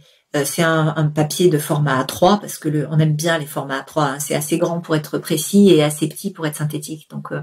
Donc sur la gauche du format, c'est le produit décrit dans les mots du client et des concurrents, pour simplifier. Et sur la droite, c'est le produit décrit dans les mots de l'ingénierie. Par exemple, j'ai quand même quelqu'un qui m'a dit, avec qui j'ai bossé une fois, qui me dit, moi je voudrais faire une appli, je voudrais qu'elle soit fraîche. Et j'ai dit, ouais, je note. Ça veut dire quoi une appli fraîche? Ah, pour lui, c'était super clair. Tu vois, c'est un truc sympa, quoi, un truc moderne. Bon. Donc, tu notes les choses dans les mots des clients, puis après, tu essaies de les traduire dans les mots de l'ingénieur. Par exemple, j'ai des collègues, des gens que je connais qui travaillent dans l'automobile, ils font des toits ouvrants. Et il y a un sujet majeur pour les clients, c'est que le toit ouvrant, quand tu le fermes, tu le pousses d'une main, sans effort, il glisse, il coulisse, et clac, il se ferme avec un joli clac, sans que tu aies de force, sans qu'il rebondisse. Tu vois, ça dit beaucoup de choses, tout ça. Hein.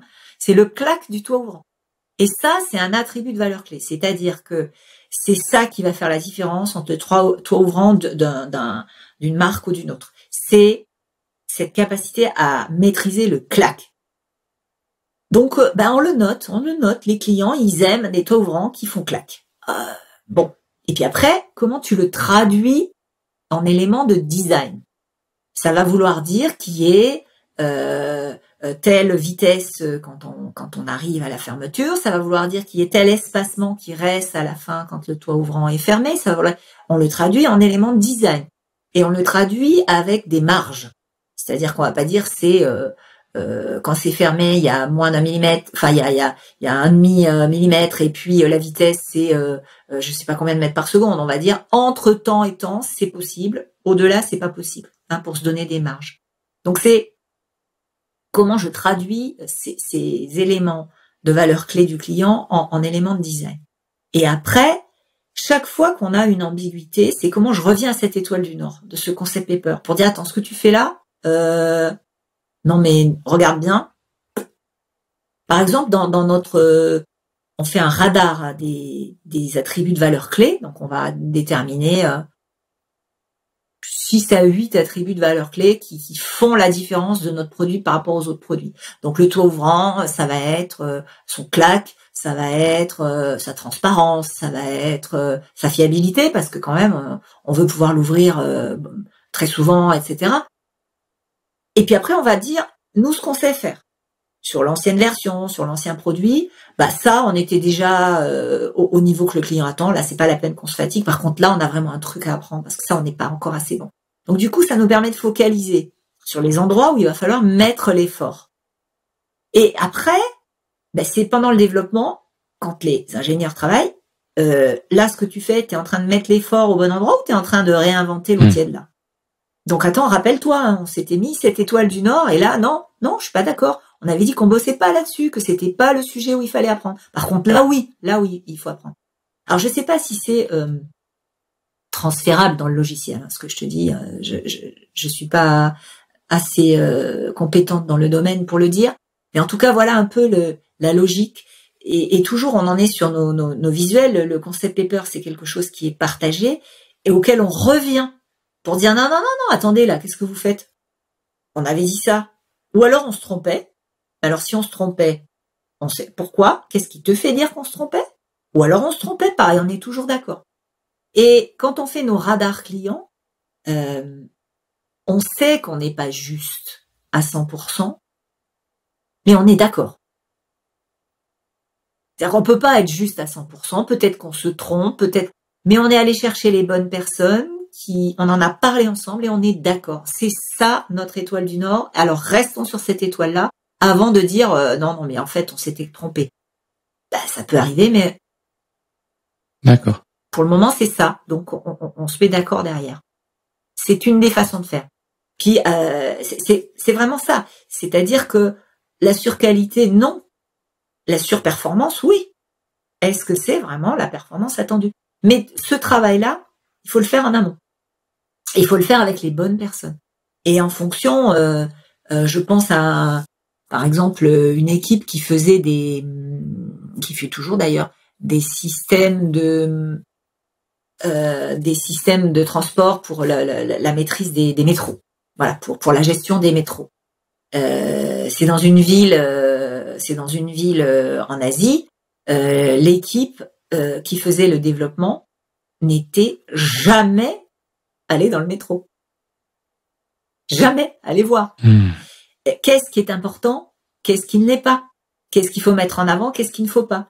On a eu le cas aussi dans une équipe qui faisait aussi dans les métros des portiques de passage d'entrée avec les cartes Navigo & Co, mais c'était pour un autre pays.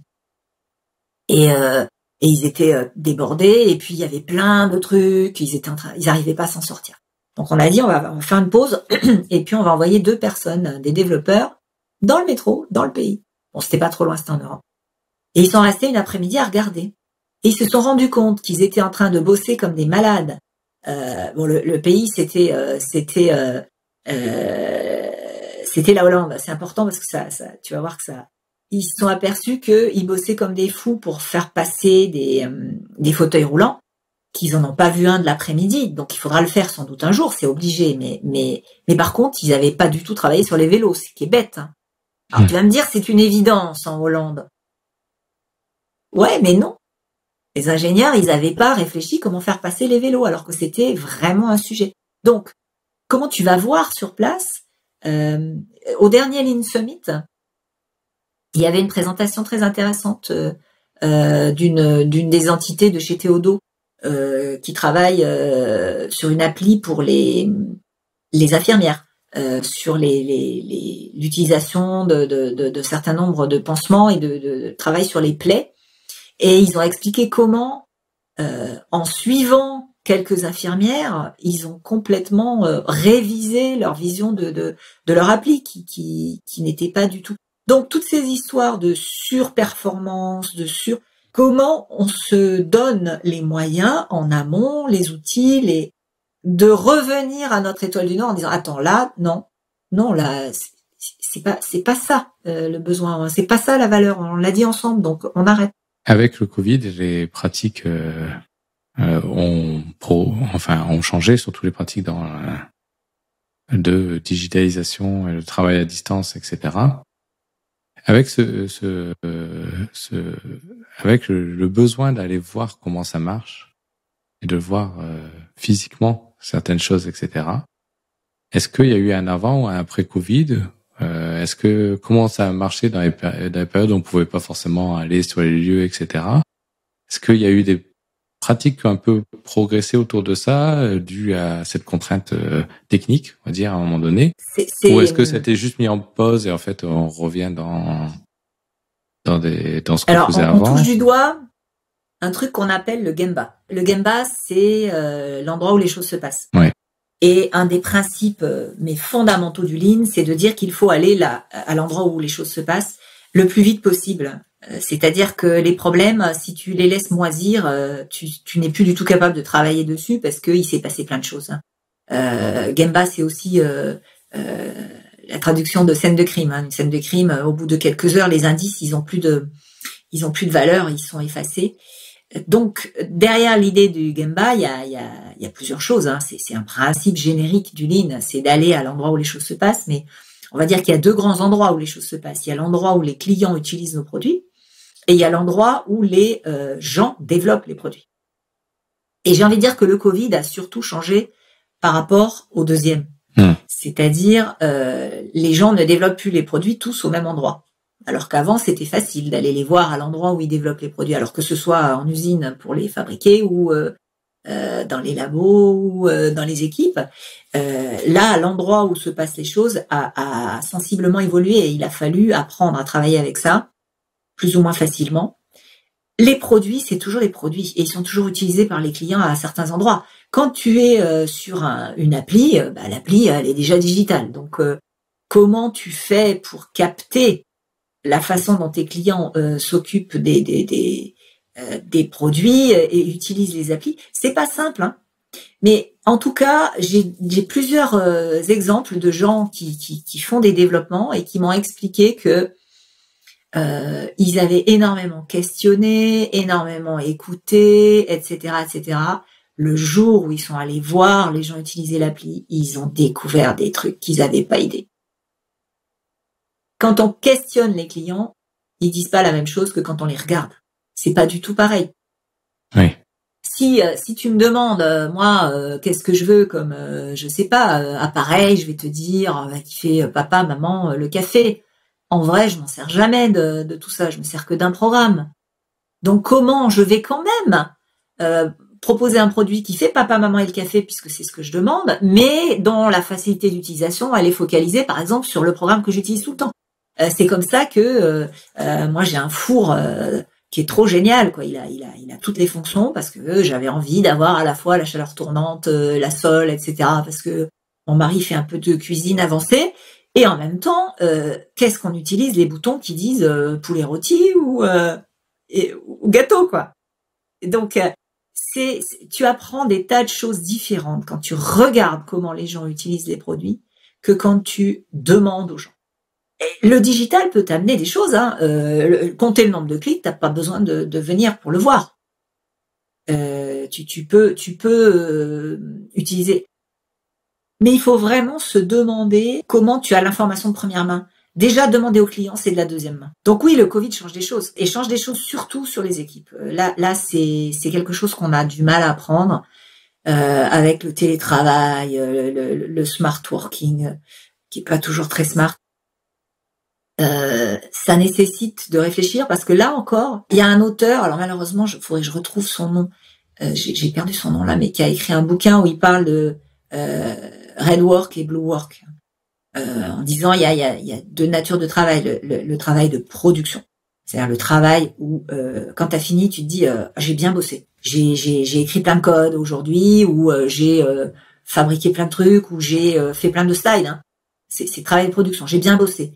Et puis, tu as le travail plutôt de prise de recul. J'ai changé d'avis. À la fin, tu dis « Ah bah mince, j'ai appris un truc » ou « J'ai changé d'avis ». C'est pas la même nature de travail, hein.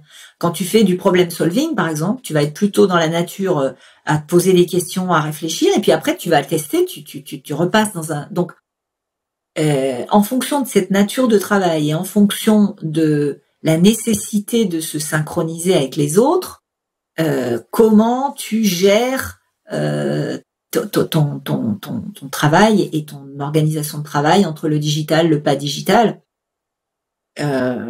sachant qu'à mon avis, toute déclaration définitive sur le sujet sera remise en cause demain. C'est ce qu'on voit en tout cas depuis le début du Covid, hein. Donc,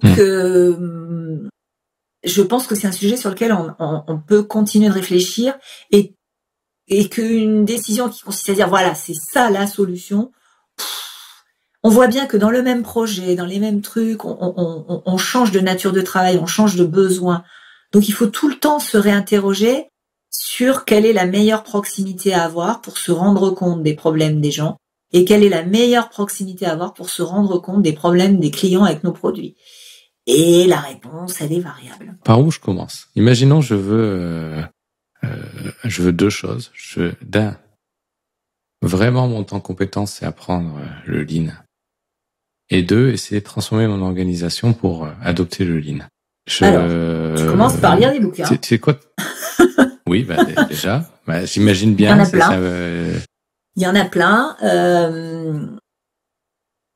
Non, mais quand je dis lire des bouquins, c'est vraiment... On dit souvent que le Lean, ça commence par soi-même. C'est-à-dire, est-ce que je suis capable de faire moi-même ce que j'essaye de demander aux équipes de faire? Qu'est-ce que je demande aux équipes de faire? De s'arrêter au premier défaut. Je le fais?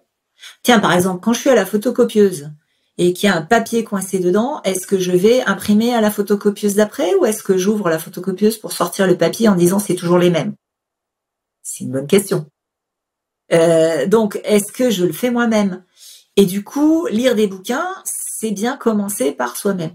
Donc, je ne saurais trop t'engager à lire le livre qu'on a écrit avec Luc Delamotte sur le Lean en ingénierie, parce qu'on a à la fois donné un peu une vision un peu globale de qu'est-ce que c'est, d'où ça vient, etc. Et puis une liste de pratiques et avec des conseils pour commencer en fonction de la situation. Mais ça suffit pas, hein, bien entendu. Et puis, il faut en lire plusieurs des bouquins, parce que l'éclairage amené par les bouquins est pas le même, ça permet de réfléchir. Ensuite, ça dépend. Ça dépend. C'est-à-dire que ça dépend de ton problème. Quel est le problème que tu cherches à régler? C'est-à-dire, est-ce que votre problème, c'est que vous voudriez améliorer, réduire vos délais? Est-ce que votre problème, c'est... voilà. J'aime pas amener des solutions quand j'ai pas compris le problème. Donc, c'est pour ça que souvent en ligne, d'ailleurs, on dit qu'il faut se faire accompagner par un sensei. C'est-à-dire quelqu'un qui va venir plutôt avec le dirigeant, essayer de faire le lien. Alors déjà, quelqu'un qui a appris à regarder, parce que et apprendre à regarder des gens qui font du code, c'est pas la même apprentissage que d'apprendre à regarder des gens qui font des produits en usine. Et c'est un savoir-faire qui se développe, mais il faut que le manager soit là, il faut apprendre à regarder, il faut savoir quel est le problème qu'on veut régler. quel est le challenge qu'on veut relever, quelle est la direction dans laquelle on veut aller. Et puis, quand on fait de l'agile, moi, je te suggère d'écouter. Il y a un certain nombre de vidéos sur le site de l'ILF de gens qui sont dans la tech, comme le patron de Théodo, comme Institut Lean France, pardon. Lean France. L'Institut Lean France qui a un site et puis une chaîne YouTube. Et il y a pas mal de vidéos et on a eu pas mal d'interventions de gens qui sont dans la tech. Alors je pense à Théodo parce que c'est un des plus flagrants, mais il y en a d'autres. En particulier cette année au Lean Summit qui a eu lieu au mois de juin, on avait beaucoup de gens de la tech. Et il y en a beaucoup qui racontent comment ils sont passés de l'agile au Lean justement. Comment l'agile, à un moment, ils ont tapé le mur par rapport à leurs problèmes de patron. Puis c'est les patrons de start-up qui sont maintenant des scale-up.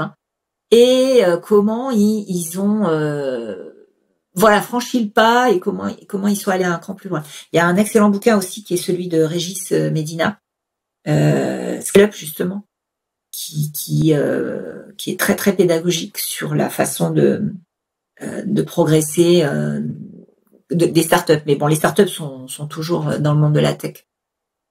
Donc ça peut être aussi des éclairages intéressants. C'est difficile de dire par où tu commences. Ça dépend vraiment de la situation, ça dépend des gens avec qui tu bosses, ça dépend des managers, de leurs envies. Donc, ce qu'il faut bien avoir en tête, c'est les principes sous-jacents. Quand tu sais vraiment pas quoi faire d'autre, tu commences par tes réclamations clients. Ça, tu es sûr de pas te tromper. Tu regardes si tu peux, quelle est ta satisfaction des clients, quelles sont les réclamations qu'ils font, et eux, ils vont te dire où t'as mal, si tu le sais pas encore.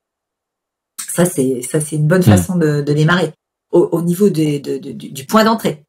Puis après, au niveau des pratiques, il y a une pratique qui est vraiment intéressante et qui est une bonne porte d'entrée, c'est construire un concept paper. Parce que ça te permet à la fois de réfléchir à ta valeur client, de mettre l'équipe d'accord autour de ça, de réfléchir à ce que ça veut dire en termes d'ingénierie, de t'y référer derrière. C'est un premier pas qui permet aussi d'identifier les endroits où il y a de l'apprentissage. En ingénierie, d'une façon générale, en développement, le fil conducteur, c'est de comprendre ce que je sais pas, ce que j'ai besoin d'apprendre. Je sens que je t'ai frustré avec ma réponse. Je note. Pas du tout. Non, au contraire. Je suis pas du tout frustré. Tu m'as donné des idées de bouquins, des vidéos à aller voir, des choses à tester. Je vais creuser le concept paper. En fait, ça me fait plus réfléchir. En fait, j'étais pas frustré, j'étais réfléchi en disant mais c'est vrai que j'ai ça à faire, etc. La question est toujours difficile, par où je commence. Faudrait que j'aille voir. Faudrait aller voir pour savoir. Et en fait, tu as parlé de Sensei. Ouais. Où c'est que je trouve un Sensei? Là, écoute, c'est pas forcément pour faire de la pub, mais moi, je fais partie d'une boîte qu'on a montée avec des camarades qui s'appelle Lean Sensei Partner et qui propose les services d'un certain nombre de sensei. C'est des gens qu'on retrouve qui viennent pour une partie d'entre eux de l'Institut Lean France. Mais l'Institut Lean France, qui est donc c'est une association qui a pour but de promouvoir le Lean. Donc, qui propose des webinaires, des bouquins, des collections, des formations, etc.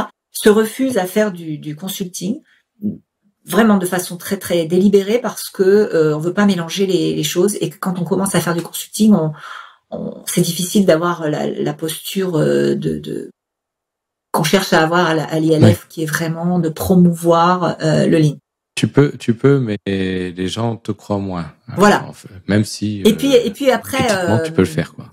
T'as vite fait de vendre ta soupe, quoi. Et au sens premier du terme. Ouais, c'est un biais possible. Donc on l'évite. Par contre, il y a comme on est tous des passionnés du Lean, et que le Covid nous a été c'est très intéressant pour l'Institut Lean France, c'est que comme tout le monde, on a bien failli il restait parce que voilà, on s'est pris ça.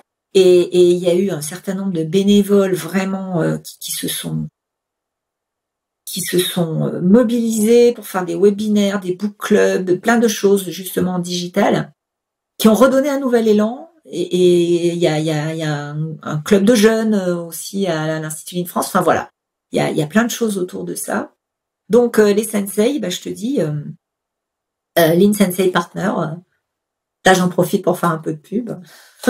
On est tout un groupe avec des spécialités différentes. Il y a des gens qui sont très à fond dans le soft et la tech. Il y a des gens qui sont plus dans l'industrie. Il y a des gens qui sont plus sur d'autres domaines. Donc, on a tous nos domaines de prédilection. Mais il y en a là. Si tu es d'accord, on va passer sur les questions de fin. Les questions rituelles. Allons-y. Sauf s'il y a quelque chose d'hyper important qu'on a oublié de dire sur Lean. Ah non, mais je pense j'ai l'impression que 3 jours, donc.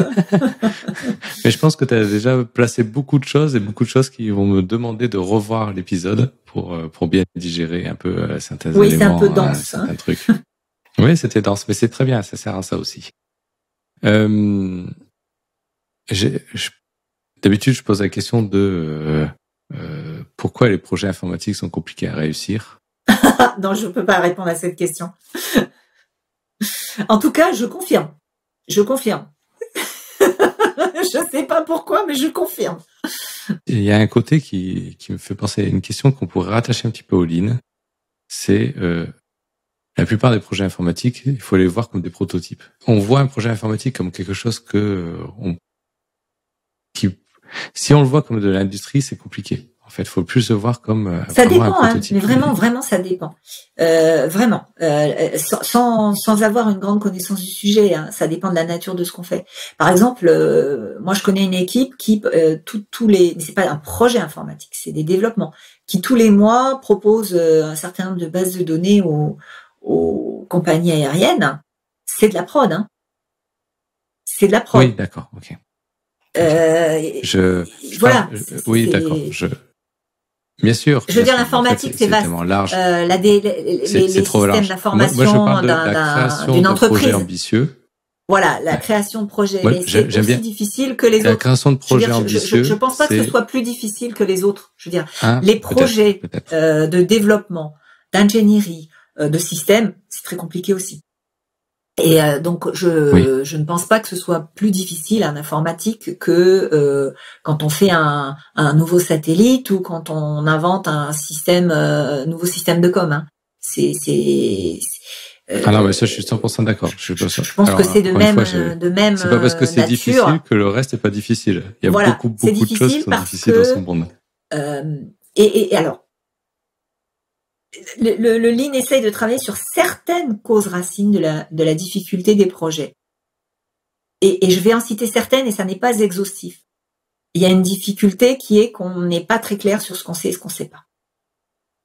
Et qu'on croit savoir. Et quand on arrive à clarifier vraiment ce qu'on sait, ce qu'on ne sait pas, ce qu'on doit vraiment apprendre, on travaille déjà sur une des causes. Il y a une deuxième cause qui est moins technique, mais qui est vrai, c'est que on soigne la complexité par la complexité. Et rajouter 10 personnes dans une équipe de 20, je suis pas sûre que ça règle les problèmes. Ça démultiplie la complexité, ça c'est sûr. On démultiplie la complexité et c'est pas un truc facile à prendre en œuvre, mais est-ce que tout est dans tout le temps et réciproquement, ou est-ce qu'on a vraiment bien travaillé à isoler les choses indépendantes et non indépendantes pour penser la simplicité et pas penser la complexité d'entrée de jeu? C'est une deuxième cause qui me semble-t-il sur lequel on peut travailler. Il y a peut-être une troisième qui est pas toujours vraie, mais sur lequel le Lean essaie d'amener une réponse aussi, c'est garder tout le temps la ligne directe avec le client, dans le sens non pas de parler forcément avec les clients, mais de clarifier vraiment ce qui crée la valeur et de le matérialiser pour qu'on perde pas, pour qu'on se perde pas dans les méandres de ce qui nous vient en tête et de ce qui voilà. Et les pratiques comme le Kanban ou les choses comme ça visent vraiment à ça, c'est-à-dire je matérialise de façon mais très claire, j'ai un ticket et ça oui, ça a une valeur, voilà. Et c'est pas autre chose. Voilà, c'est des pistes, hein, c'est juste des pistes, c'est pas du tout y a qu'un faucon parce que tous les sujets de développement c'est compliqué. Enfin, c'est pas simple. Est-ce que ta famille comprend ton métier? Ah, c'est rigolo ça comme question. Alors ça dépend de ma famille. Bon, ma famille proche, je me rends compte que oui. Mes enfants, qui sont tous maintenant dans la vie active, ont parfois des remarques qui me font sourire. Ils comprennent pas tout, mais il y a des principes qu'ils ont bien intégrés et dont ils aiment bien se resservir. Au-delà de ce cercle-là, il y a qu'une personne qui comprend ce que je fais, c'est mon père. Mon père est assez âgé aujourd'hui, mes parents étaient tous les deux enseignants, instituteurs. Et mon père est le seul vraiment à qui je fais relire mes livres et que ça passionne parce que c'est un pédagogue dans l'âme et qu'il y a trouvé plein de fenêtres ouvertes vers des sujets de pédagogie qui l'ont toujours porté. Parce que, j'arrête pas de le dire, il y a beaucoup de questions d'apprentissage et de connaissances. Et du coup, lui, il lit mes bouquins et alors pas celui sur le lean en ingénierie parce qu'il est vraiment très technique, mais les autres. Et on en parle, ouais. Mais c'est le seul. Hein. Ailleurs, quand je dis lean, si, j'ai mon frère qui travaille dans une usine et qui me dit ah ouais, les cinglés qui qui viennent nous harceler. Donc lui fait partie des gens qui ont plutôt des mauvaises impressions sur le lean, mais je tairai le nom de l'entreprise. Comment tu fais ta veille? Comment tu progresses? Le réseau de l'Institut Lean France est très important. On se challenge les uns les autres. C'est difficile tout seul. Et c'est vrai que... Alors après, il y a introversion, extraversion. Moi, j'ai besoin de l'énergie des autres pour progresser. Hein. Donc je lis beaucoup de bouquins. Je suis toujours en retard d'un livre. Mais j'en écris aussi. Mine de rien, écrire un livre, il n'y a rien de mieux pour s'obliger à réfléchir profondément, à aller vérifier ce qu'on dit, à lire d'autres bouquins, etc. C'est un merveilleux levier. Mais le réseau de l'Institut Lean France aussi est une bonne façon. On se fait des petites réunions à thème. Là, je rentre dans un petit groupe qui réfléchit autour du lean versus le green, les ressources, le réchauffement climatique.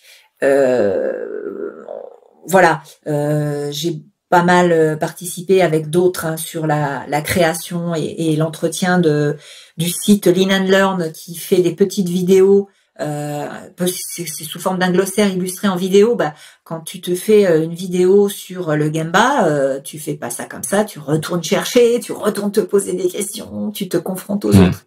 Donc voilà, c'est une façon. Et puis, je m'efforce d'élargir mon panel d'entreprises avec qui je bosse, parce qu'il n'y a rien de mieux que d'aller voir des gens différents et des problématiques différentes aussi. Si tu avais la possibilité de faire une pause et de partir en vacances demain matin. Ce qui est exactement le cas. Ah. Non, mais imaginons, au-delà de... c'est pas planifié. Oui. Tu vas où, si c'est pas planifié? Au même endroit où tu pars demain matin. Je sais pas. Si c'est pas planifié, il est vraisemblable que je vais aller en Auvergne, écouter le vrai silence, regarder les vraies étoiles la nuit dans un ciel qui n'est pas encombré de lumière.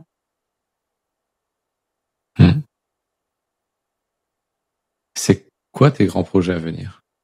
Ah bah j'ai un très très grand projet, hein, c'est que je quitte mon entreprise dans 2 mois pour passer à 100% à travailler à mon compte. Donc c'est quand même un projet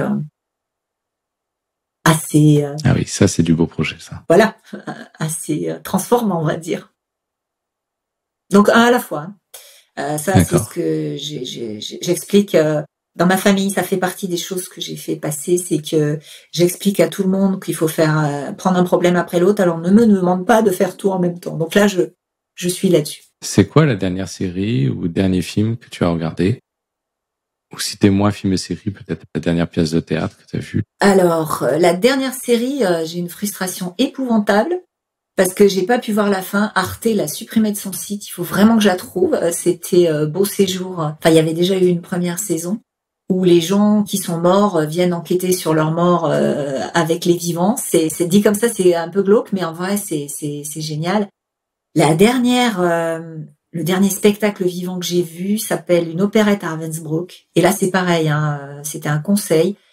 Et c'est fabuleux. Germaine Tillon qui est passée à Ravensbrück avec un certain nombre de gens et elle y a perdu sa mère, a coécrit une opérette qui raconte leurs conditions de vie sur un ton humoristique, très deuxième degré, qui aurait été inadmissible si ça n'avait pas été elle qui l'avait écrit, et qui est une opérette. Et c'était présenté au Festival d'Avignon par une troupe de 4 chanteuses et 2 comédiens, un comédien et un musicien.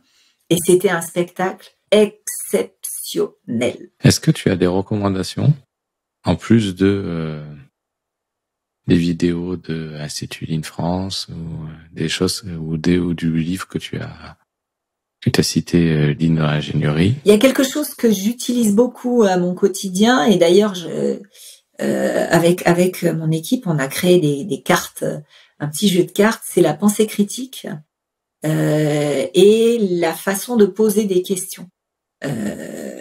Comment c'est une aide, hein, pour se dire quelles sont toutes les sortes de questions qu'on peut poser et donc du coup après de voir dans quelle situation quelle question est-elle la plus adaptée, à commencer par les questions de clarification, les questions de précision et jusqu'à des questions beaucoup plus subtiles. Quel est ton intérêt propre dans ce sujet?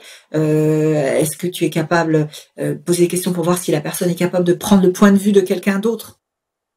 Et c'est un outil de travail vraiment génial parce que je crois que tout ça s'appuie d'abord et avant tout sur l'art de poser des questions pour clarifier, pour aider les gens à clarifier leurs pensées, pour clarifier ta propre pensée. C'est vrai en résolution de problèmes, mais c'est vrai d'une façon plus générale. Donc si vous avez un peu de temps. Donc du coup, c'est un jeu de cartes? Alors, en fait, la pensée critique, vous trouverez sur Internet, il y a une équipe canadienne qui l'a formalisée avec une liste de questionnements possibles. Et mon équipe en a fait un jeu de cartes, mais celui-là n'est pas sur le web. Mais en tout cas, les données sur la pensée critique, vous les trouvez sur le web. Et il y a, je sais plus de mémoire, une dizaine de types de questions. Et pour essayer quelles sont les questions à poser pour clarifier, quelles sont les questions à poser. Alors c'est une aide, hein, bien sûr, mais je trouve ce truc vraiment génial. Super. Si par un coup de baguette magique, tu pourrais avoir plus d'heures dans la journée, tu en ferais quoi? Plus de sport.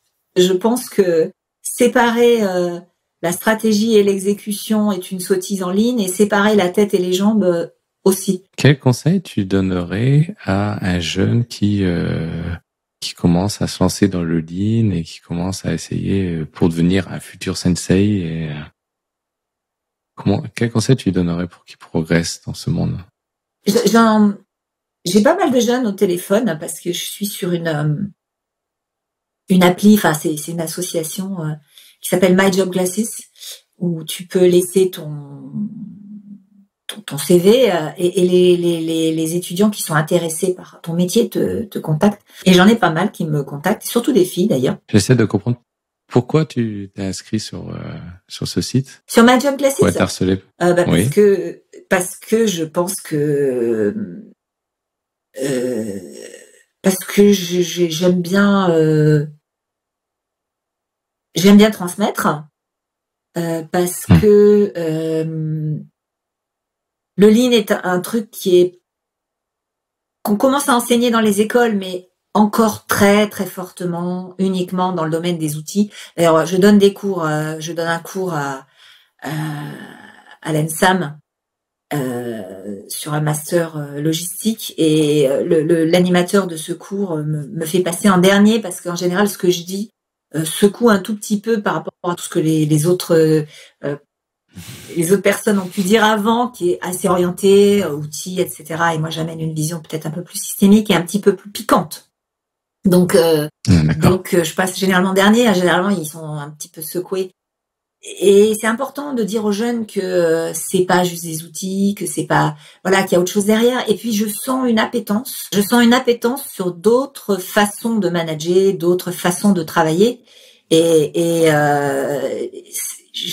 faut leur dire que ça existe. Il faut partager le fait que c'est génial. Il y a des choses qui peuvent répondre à ça, et que c'est pour ça que je travaille aussi sur le lean et le green, etc. Donc tu reçois beaucoup. Et puis je leur dis la même chose qu'à toi. Bon, là c'est les vacances, donc j'en ai plus, mais cette année j'ai quand même eu un certain nombre de contacts. Oui, je saurais plus dire combien. Donc quand on sait plus dire combien, c'est que ça a dû dépasser 10. D'accord. Et donc du coup, tu leur dis, commencez par lire des livres. Commencez par lire des livres. Et puis il y en a qui me rappellent après, en me disant ça et ça, et qui posent des questions. Les gens à qui tu donnes un conseil et qui l'appliquent, en fait, ce qui est important, ils sont précieux, ces personnes-là. Oui. Et puis ce qui est important, c'est qu'ils comprennent que ça existe, qu'il y a d'autres façons qu'on peut travailler autrement, que les outils qu'on leur a présentés peuvent. Enfin, le problème, c'est qu'on est toujours sur le fil. D'ailleurs, moi, je suis très yin-yang, et on est toujours sur le fil entre, d'un côté, utiliser au mieux, permettre au mieux à chaque personne d'utiliser le fait, le fait que c'est un être humain et que c'est ça sa richesse, et vouloir transformer tout le monde en machine. Enfin, je veux dire, mais on bascule d'un côté ou de l'autre comme de rien. C'est-à-dire, avec les mêmes outils, on peut transformer les gens en machines, ou leur ouvrir les fenêtres pour qu'ils utilisent leur humanité. Et c'est important de dire aux jeunes que on peut utiliser les mêmes outils pour faire des choses différentes. Si on veut te contacter ou suivre tes activités, LinkedIn. Super. Génial. LinkedIn, oui. Oh, ok. Twitter un petit peu, mais je suis pas très assidue sur Twitter. C'est pas un format qui m'est naturel, donc c'est LinkedIn plutôt. Ok, génial. Merci beaucoup, Cécile. Merci pour ton temps. Merci pour tous ces précieux conseils, tout ce retour d'expérience, et pour avoir mis beaucoup de choses dans ma tête. C'est un peu le but du podcast, d'avoir des gens qui viennent titiller les choses et qui viennent rajouter beaucoup de concepts à creuser. Donc c'est bien, j'ai des devoirs pour ces vacances. Merci encore pour ton temps. Avec plaisir. C'était très sympa. Super. À bientôt. À bientôt, merci.